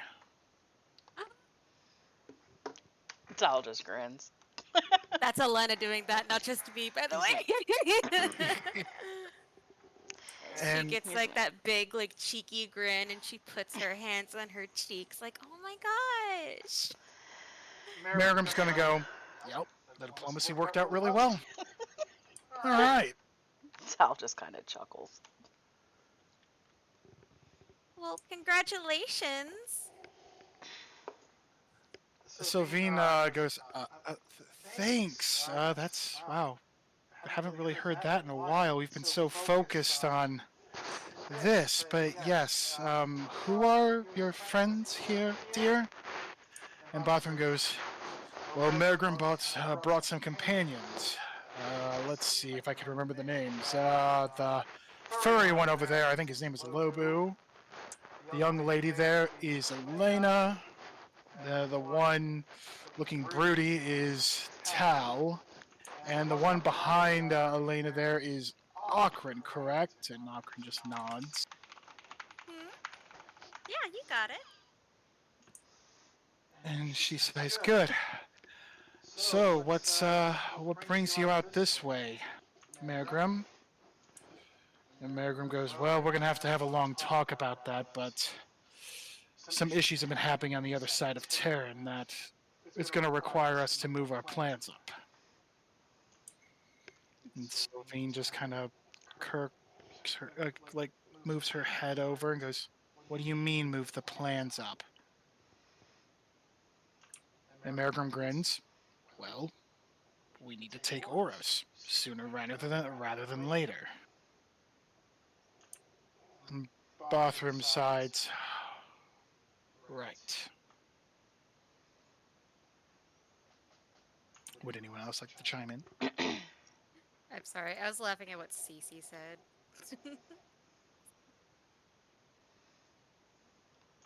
All right. So Lobo, mind you, still in his shifted form, walks off, and he's going to say, from what I've understand so far, and I seems that you folks have been in some sort of like how do you say civil war, civil war as you call it, as one of your members seems to have different opinions about the tribes and was trying to take it over. We're here to help our friend Miragram try to stop that from happening, as we're going to need their help as well. Bothram's going to turn. What do you mean need our help? What's going on? We are getting into a war ourselves, apparently. A war with fleas, maybe? Bothram says, laughing. Leaves? The Montauk Oh. Empire. Fleas. I said fleas.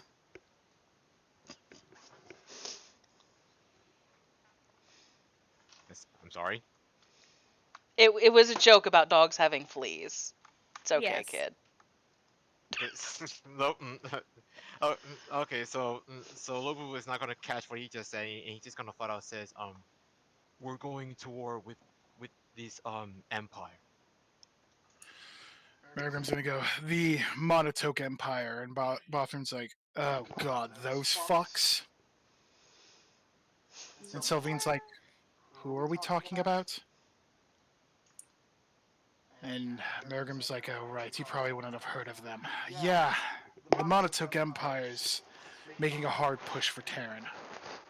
They've already taken Goblinton, and they're moving towards Kavkalad, and honestly, if we don't stop them soon, this entire continent's going to be gone. Bothram nods. He's like, well, we have a bit of a situation ourselves here. Going on? Bothram will look towards everybody. As you can see, we roughly have about, in total, of both Goliath and Orcs. We have some scouting parties out there. We have some other hunting parties, but we have about a total of 150 men and women alike. And 150 against the Empire's how many thousand? Merrim's going to look back. I thought we had more than that. He's like, Mer- Bothrin's going to sigh. He goes, we've been in some tough battles with Oros. Their numbers are quite high. They've been not only just sending in themselves, but also slaves as well. They've taken from the ports. And Mergrim sighs. God damn Darun. Bothrin nods. Yes, my older brother likes to be a bit of a dick, doesn't he? Brother? Are we talking in the figurative sense that everyone seems to use, or Actual blood brother. wonderful? Great. Good to know I'm not the only one with a dysfunctional family. Sylvain laughs. You don't even know the half of it, bud. Mergrim sighs. Do we have any updated numbers? Anything on what they have? Bothram shakes his head. We have some scouting parties that should be coming back in the next day or two. We should know more then.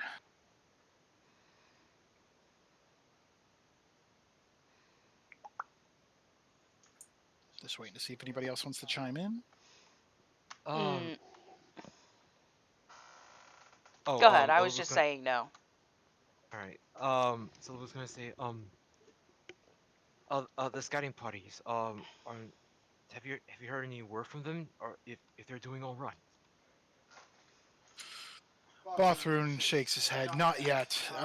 They left a few days ago, heading towards more of the outer reaches of the Oros Mountains, and was also checking uh, a small port city nearby where they get most of their slaves at, because we've been thinking of attacking them to hopefully recruit and also stop the slave trading that Darun has decided to enter in. I asked. I asked because I'm a bit worried of the danger that your scouting party might pose if they were to um, let's say distinction is if they were to get caught. Bathroom nods. And Bathroom just laughs. Our scouts are amongst the best. They won't get caught. If they get caught, they're already dead.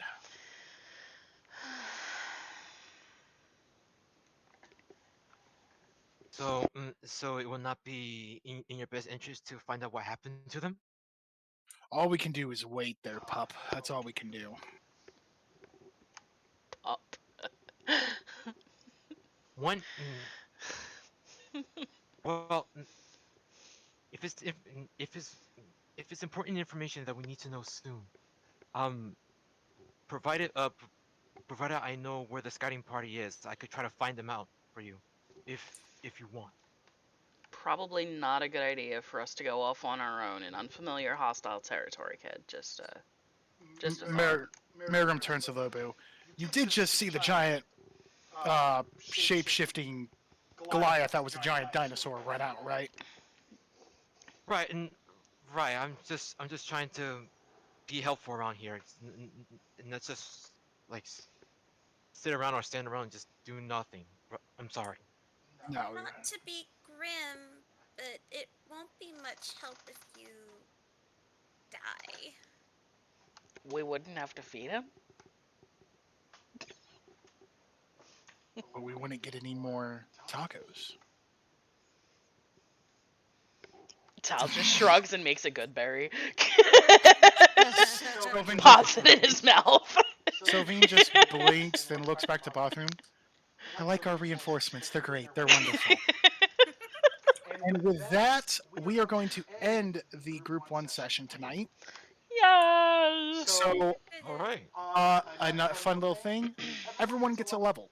Oh, I'll let Yes. Riken know. Ooh. Welcome to being level 11. Level 11. Ooh. Um, Ooh. What do I get? What do I get? I don't get anything, but like I'm still level 11, so yeah, we'll work on that, Elena. You know how that goes. yeah. So yeah, as far as RP stuff goes by, I will make up some stuff. We're gonna roughly go for the next when the next session happens. Hey, Vani. It's gonna be about we're gonna say 2 days will pass.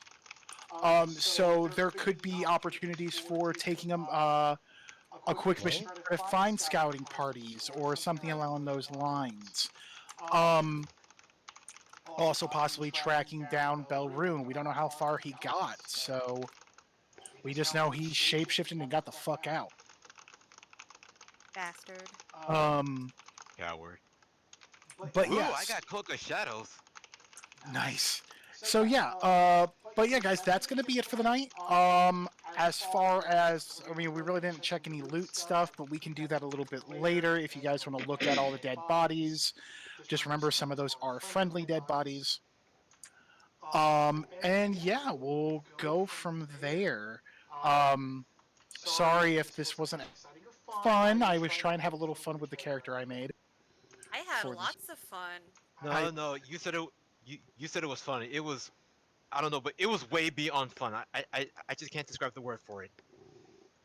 I'm glad. Just a little Then bit. again, I probably had fun because I actually did something. Hey, Elena got to be a fucking badass. Just be like, I am fucking owning you with the power of crystals and friendship. I get to be helpful. I'm not gonna lie, I'm really happy that Marigrim's now level 11 because his brand of castigation feature now digs a dark arcane scars into your target, leaving them vulnerable to my magic. A creature branded by you has disadvantage on their saving throws against your warlock spells. Wow, nice. Wow. I'm actually, still a little unsure of Fenn's new build since like we switched him. But I think you said we're not going to be doing really combat this session, so. No, I don't think so, unless you really fuck up.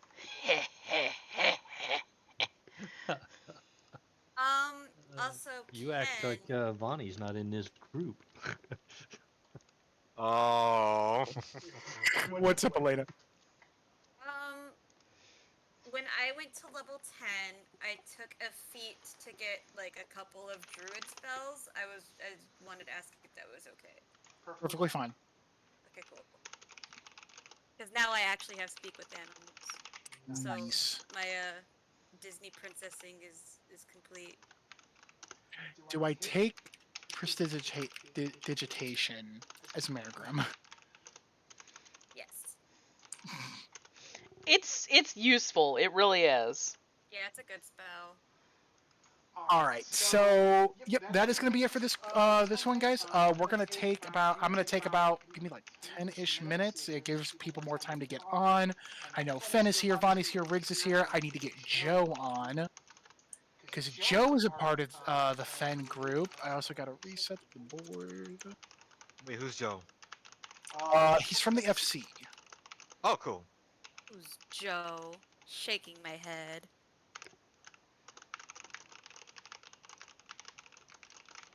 That map. But yeah, so we'll get started in about like 10-ish minutes. Let me get a hold of Joe. Okay, Cece's on it. Awesome. I will be right back because I need to walk around a little bit. Who would like to do the story so far for the Marigrim group?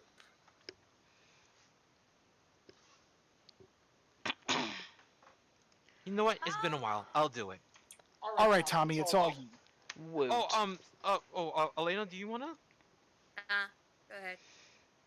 You sure? Yeah, fine. It's fine. Go ahead. Okay. Uh, oh yeah, I'll do it. Awesome. All right, I'll be right back. Okay. Mm. I'm sorry, An Elena. alcoholic beverage.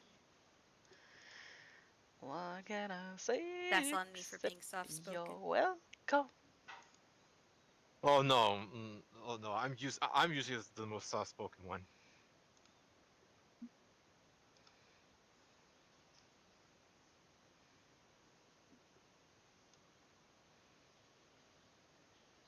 Just trying to be more active. Timmy, you should stay and play Krilara. Oh my god. I was telling Timmy that she should stay and play Krilara. Ken says he's okay with it. Oh fuck, dude. Okay. Sure. I'll play Krilara. She says, okay, sure, I'll find Krilara. I'll be right back. Messages where I can. So, so Timmy had control of Krilara. Krilara found himself off a cliff. I don't understand.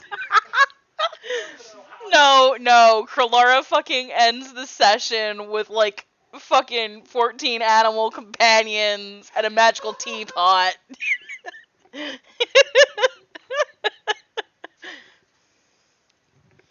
great. I want that to happen so badly now. I just want Krilara to pick up every single cat he can find. And be like, look at me, I made friends today. And when Riken gets back, I want him to be like, I want to have a split personality now. Oh god. And he's back going, the fuck's with these fur balls? Hey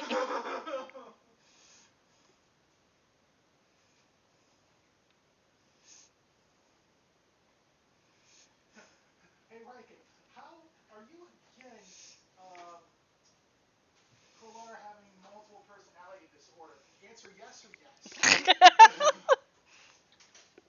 Well, I mean, he's Eladrin, and he's already got 4 different seasonal versions of himself that are very different. True. Which I am really, really waiting for him to flip to Summer Krilara, because that's just gonna be awesome. Like, I love me some Autumn Krilara, because he's just like this chill guy. But, I am ready to see douchebag Summer Krilara, who is power hungry and ready to just destroy everyone to get what he wants.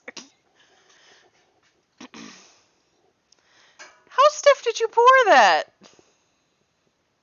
Jesus! Mr. Lighty McLightweight. You're a lightweight. That's because my stomach is small. Your stomach is small and it has a direct line to your freaking intestines, which means the alcohol literally just goes whoop into your bloodstream. You're a lightweight. Fuck you. No, we're on stream. Let me get Also, you had surgery and your neck can't handle it. I don't know that. I do know that. Your surgeon told us that. No, he said to be careful. Even when we're being careful, I throw my back out. Hey, I'm back. Well, that's a you problem. Welcome Hey. back. Welcome back. Thank you. Joe on you. Miss Ripley, how come you always have to be loud every time you're in my room? Because she's Miss Ripley.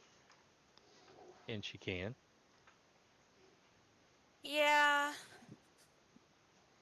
That's true. It is her God-given duty. Yes. Hi, baby girl.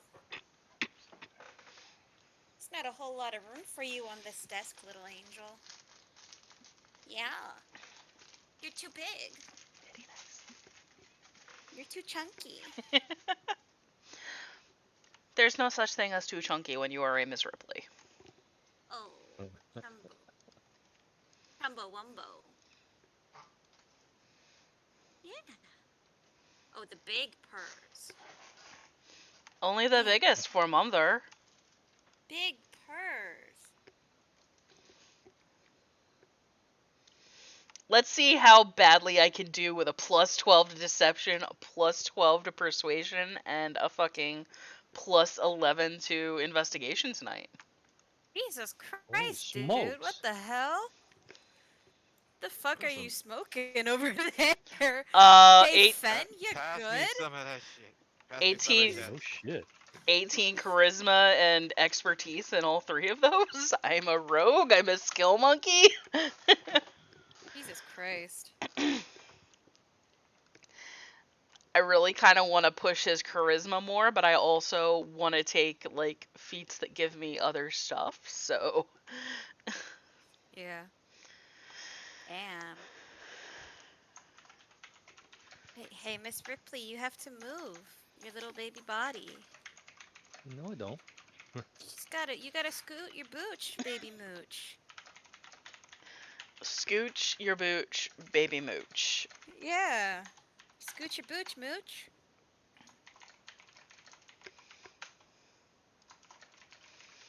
She She says you is a move your meat, you mooch. lose your seat. It's mine now.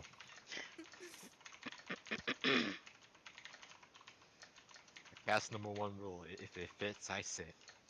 If I It, fits, I sits. You got some gunk on your eye, baby girl. Let me help you. See, there you go. We got it. It's all good. Isn't that better? Doesn't that feel better? Oh, I bet it does.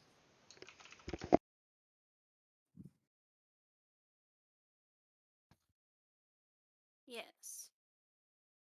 Poor Joe. He thought it started 30 minutes. He forgot that he didn't realize it was Eastern Standard, I don't think. Yeah. He got it mixed Oof. up. Time zones are hard. It They is. are. I was worried I was gonna be late. Oh my Mhm. god, I'm so sorry. No, Oh my no, God, Joe, you're okay. Joe. I hate EST so much. You guys need to live somewhere else. I'm tired of it. Right? I know, right? You need to like actually move to the West Coast like the rest of the world. Thanks. Like the rest of the world. Clearly the Literally only the strategy. entire. Oh god. So where are you, Joe? Oh my god, I have no fucking idea. Okay, I goodness. meant on the West Coast. Where are you? Oh, I live in friggin' not Alberta anymore. I live in British Columbia Oh, in okay. Canada. Yeah, he's in Canada. Disgusting Canadian. You're not a disgusting Canadian. Stop it. Look on Don't the buy bright into side. the You bull got free crap they want healthcare. you to. I am as early as you can possibly get. Nice. Okay, so I need to change. It's all good. We're running a little late anyways tonight. just because we were waiting a bit for Tommy and Sven. Sven hasn't been on. I'm hoping he's okay. Yeah, I think he might have just like passed out because he's been really tired lately. Like yesterday, we were supposed to like play like really early in the afternoon, and he didn't get on until late because he apparently fell asleep in his car, and he woke up Holy because a smoke. sheriff tapped on his car window asking, "Hey, are you so and so?" And he's like, "Yeah, what's up?" And then the sheriff was like, "Your parents have been trying to get a hold of you for 5 hours." Oh my god. For Oh and my so god. so he's just been really tired lately, Oh, poor which guy. I'm yeah, I've been really worried about him. He I needs to used to get have checked. I used to have really bad narcolepsy, and like honestly, that's how it started. I always just thought I was really tired, so I never did anything about it. But like it was really scary at its worst because I would literally like I would just pass it at work. I would just be sitting in my like my desk and just doing my work like normal, and then just out. Boom. And Yeah. I would just wake Yeah. up to somebody like freaking out, and I'm like, oh my god. Yeah. They I thought think you he might died. Pretty much, because I would just go down. It would look like a fainting spell. I would just pass out, like out of absolutely nowhere. And to me, it was just like my eyes would blink, and I would just like open my eyes to someone like being mad. Yeah. Oof. Yeah, I Yeah, remember when that happened to me at my last job. I like passed the fuck out because I'm severely anemic. And Yeah, I so was I'm gonna like say you have yeah. anemia. Yeah, and I passed the fuck out one day, and like that was like my only offense too. Like that was the first time I ever did that, and then they fired me on the spot. Oh my That's god. messed up. On the spot? Because That's a yeah, wrongful firing. yeah, I know. But That never Florida stopped You, doesn't them. you, but Florida doesn't have workers' rights, so I can't even like say anything about it. And also I was paid under the table, so it's like, oh, Holy they could shit. just make it say like I wasn't like officially working there or whatever or some yeah, bullshit. yeah, you were screwed. Oh. Absolutely I was. And it's terrible. Like they treated me like garbage. Ugh. I am back, by the way. Hi. Welcome back. Hi. Hello. Hi Hello, back from death. Joe. I'm just going to figure out really quick if my character does anything at level 10. Yeah. Did you? By the way, Joe, did you use D&D Beyond for your character sheet? No. Okay, so if you want to, you can transfer that over to D&D Beyond Oh, just to make okay. it easier. So that way, everything is digital for us. It's not going to matter too much tonight, just because it's going to be a lot of role playing, introductions, everything like that, and basically discussing what the next movement's going to be. Okay. I don't foresee there being any combat unless you guys fuck up. Again. Have we forgotten that Bonnie is in this group? You're right. Us me? fucking up? Never. Why? Why that would never happen? Never, never, ever, no. What? I also got to get you into. Do you have a Roll20 account, Oh, Joe? it's all on that. Okay. See, I didn't know that you guys used all this crap for this. Yes, all every little bit of that crap. Oh my I'm god. Okay, well, I have to make an account for D&D Beyond because there's no way that I remember my old shit, and I That's do have fine. an account for Roll20. Yes. Cool, awesome. So then I will get you the invite for the Roll20, and then we'll get you added to the campaign as well. Yeah, I already sent him the D&D Beyond campaign link. Cool. Um, sorry, Joe. No, it's okay. I didn't. I would have. And now it's my fault. I should have done this, and I completely fucking forgot. New to D&D Beyond. Yes, I am. Sign in Google. All right, I My gotta house exit. smells like spaghetti sauce. Spaghetti. God, I wish that were me. That's a good thing. Yeah, I make pretty good spaghetti sauce. Oh, Ken, before I forget again, I have Dad's lasagna recipe, and when I find it again, I will send it to you. Sounds good. Guys, don't be mad at me, but I use store bought pasta sauce when I make pasta. I'm sorry. So do I I. literally do it all the time. Why would we We be can be mad heathens at together. you? I can't believe you would actually admit that. Yeah, what the fuck? Joe, I put the invite link to Roll20 in the general chat of the Shattered Isles group. Okay, your It adventure has takes me about begun. 2.5 hours to make my pasta sauce. What's your D&D Beyond Yeah, account? that means it's good shit because Damn you right let it all is. the flavors get together, get to know each other real well. I make a pretty slam into pasta sauce. Yeah, I've been making like cream-based sauces lately because like every time I go to the bargain market, they don't have any Alfredo, so I have to make it my fucking self. God, it's so good when you make it from scratch. Everything is better when you make it yourself. Yeah. That Incorrect. is true. Incorrect. Yeah. I am a terrible cook. No, you're Not not. everything is better from scratch. Yeah, it is. Most people that are terrible cooks just don't take their time. Again, I'm not insulted because you're right. Oh god, this is so much information to absorb at once. Okay, so the character builder. Is everything that's already checked going to be what we're using? Should I not touch any of this? Go ahead and basically check all of the stuff on the character builder. So the homebrew content, the critical role, the Rick and Morty, all So that like, shit. It doesn't okay. matter. We're Optional class using. features, customize your own origin. Yeah, you can enable that because the customized class features will let you pick things like I think what is it, steady aim or something from Tasha's, which is new but useful because What's advancement type? Are we doing milestone or XP? milestone. Milestone. Okay. Hit point type, fixed or manual? We don't fuck around with that. We pretty much Okay. just do a reset of HP after every rest. Encumbrance type, use We don't use encumbrance. it.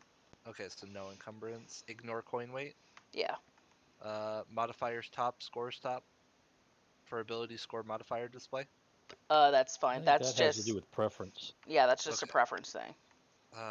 Character privacy, public, private. Whatever you want to Depends do, on bruh. you. Do you want your character private Uh, or public? no, it's terrifying. That's private. I don't want Mm. anybody to see my shit.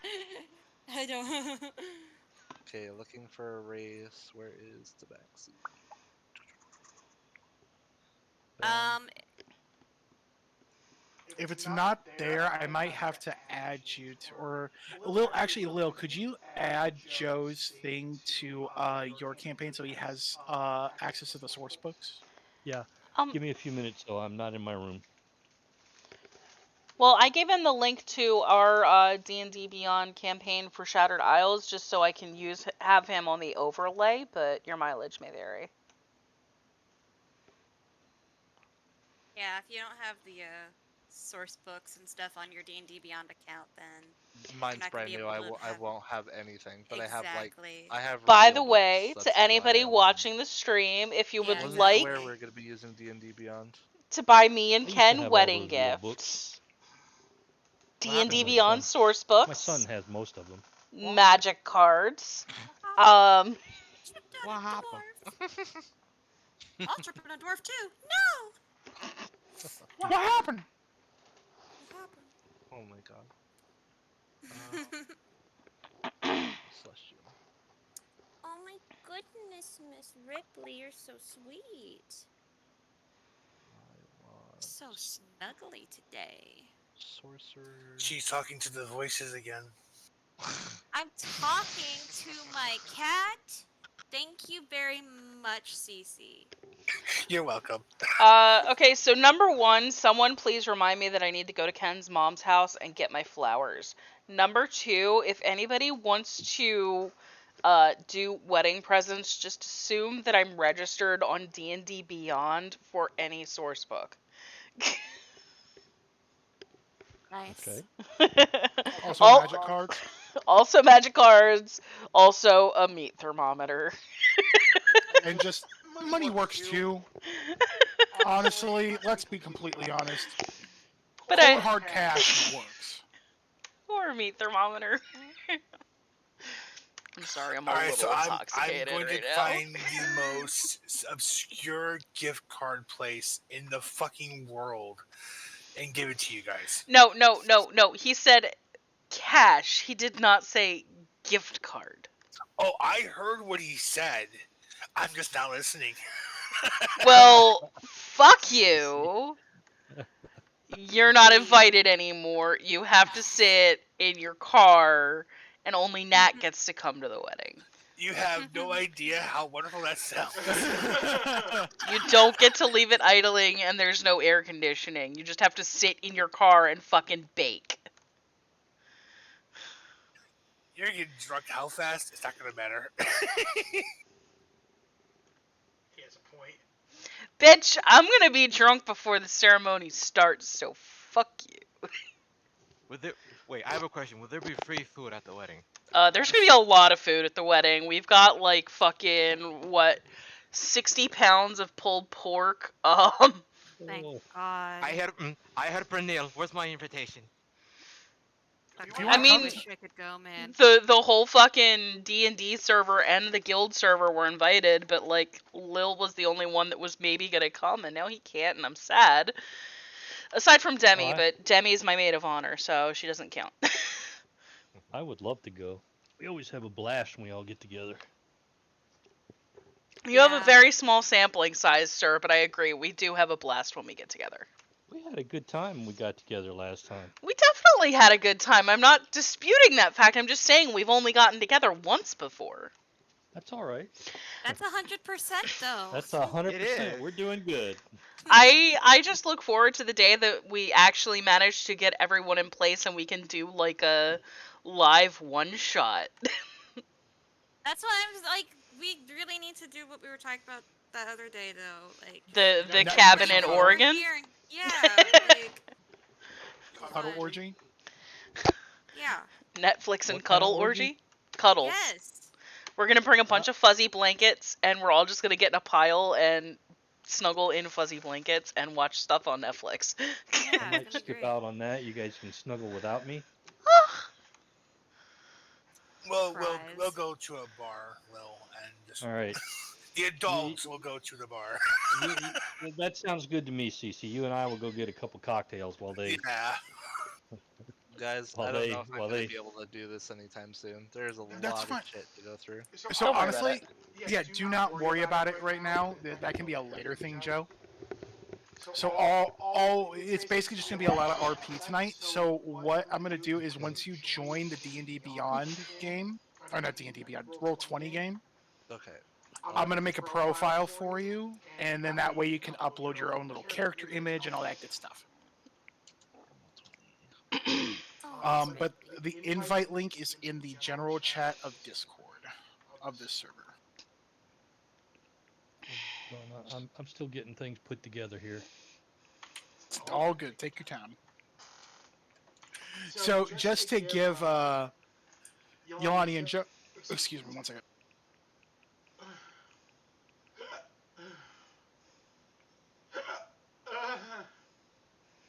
Death by hiccups. I know that pain. Ever since I had this surgery, hiccups are painful. Oh, I'm sorry. Oh, I can imagine. Because of the healing, or just what?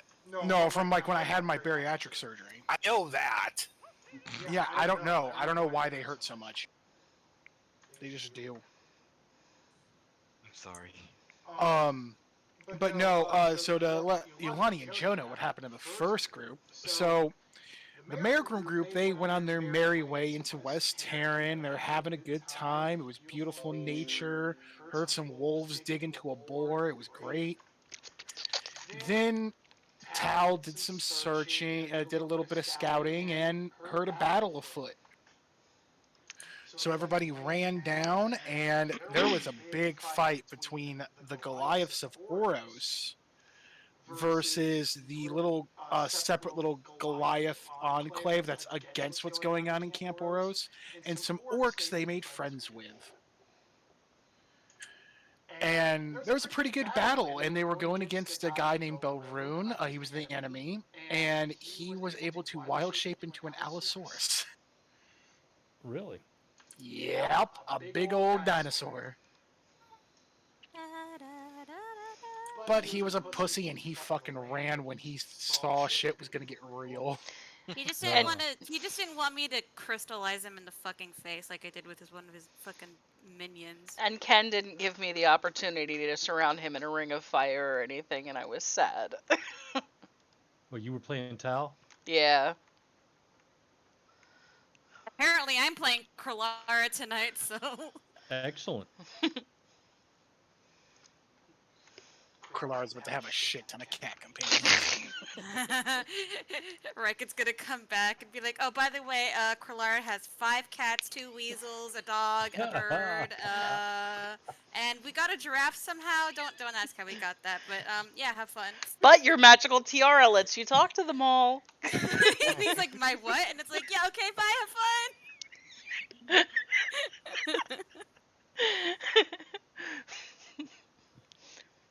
We have more fun And, making up shit that will never happen than we do playing the damn game. and this skirt just goes so well with it. Yeah, but it's fun. Oh, Hella it's fun. definitely fun. Okay, Miss Ripley, it's too hot for you to be lying on my arm. You're too fuzzy, but I do love you. Man's not Oh, hot. okay. Man's not Oh, hot. Man never be too okay. hot. Well, this isn't about you, Tom. I don't know why, but I just in my head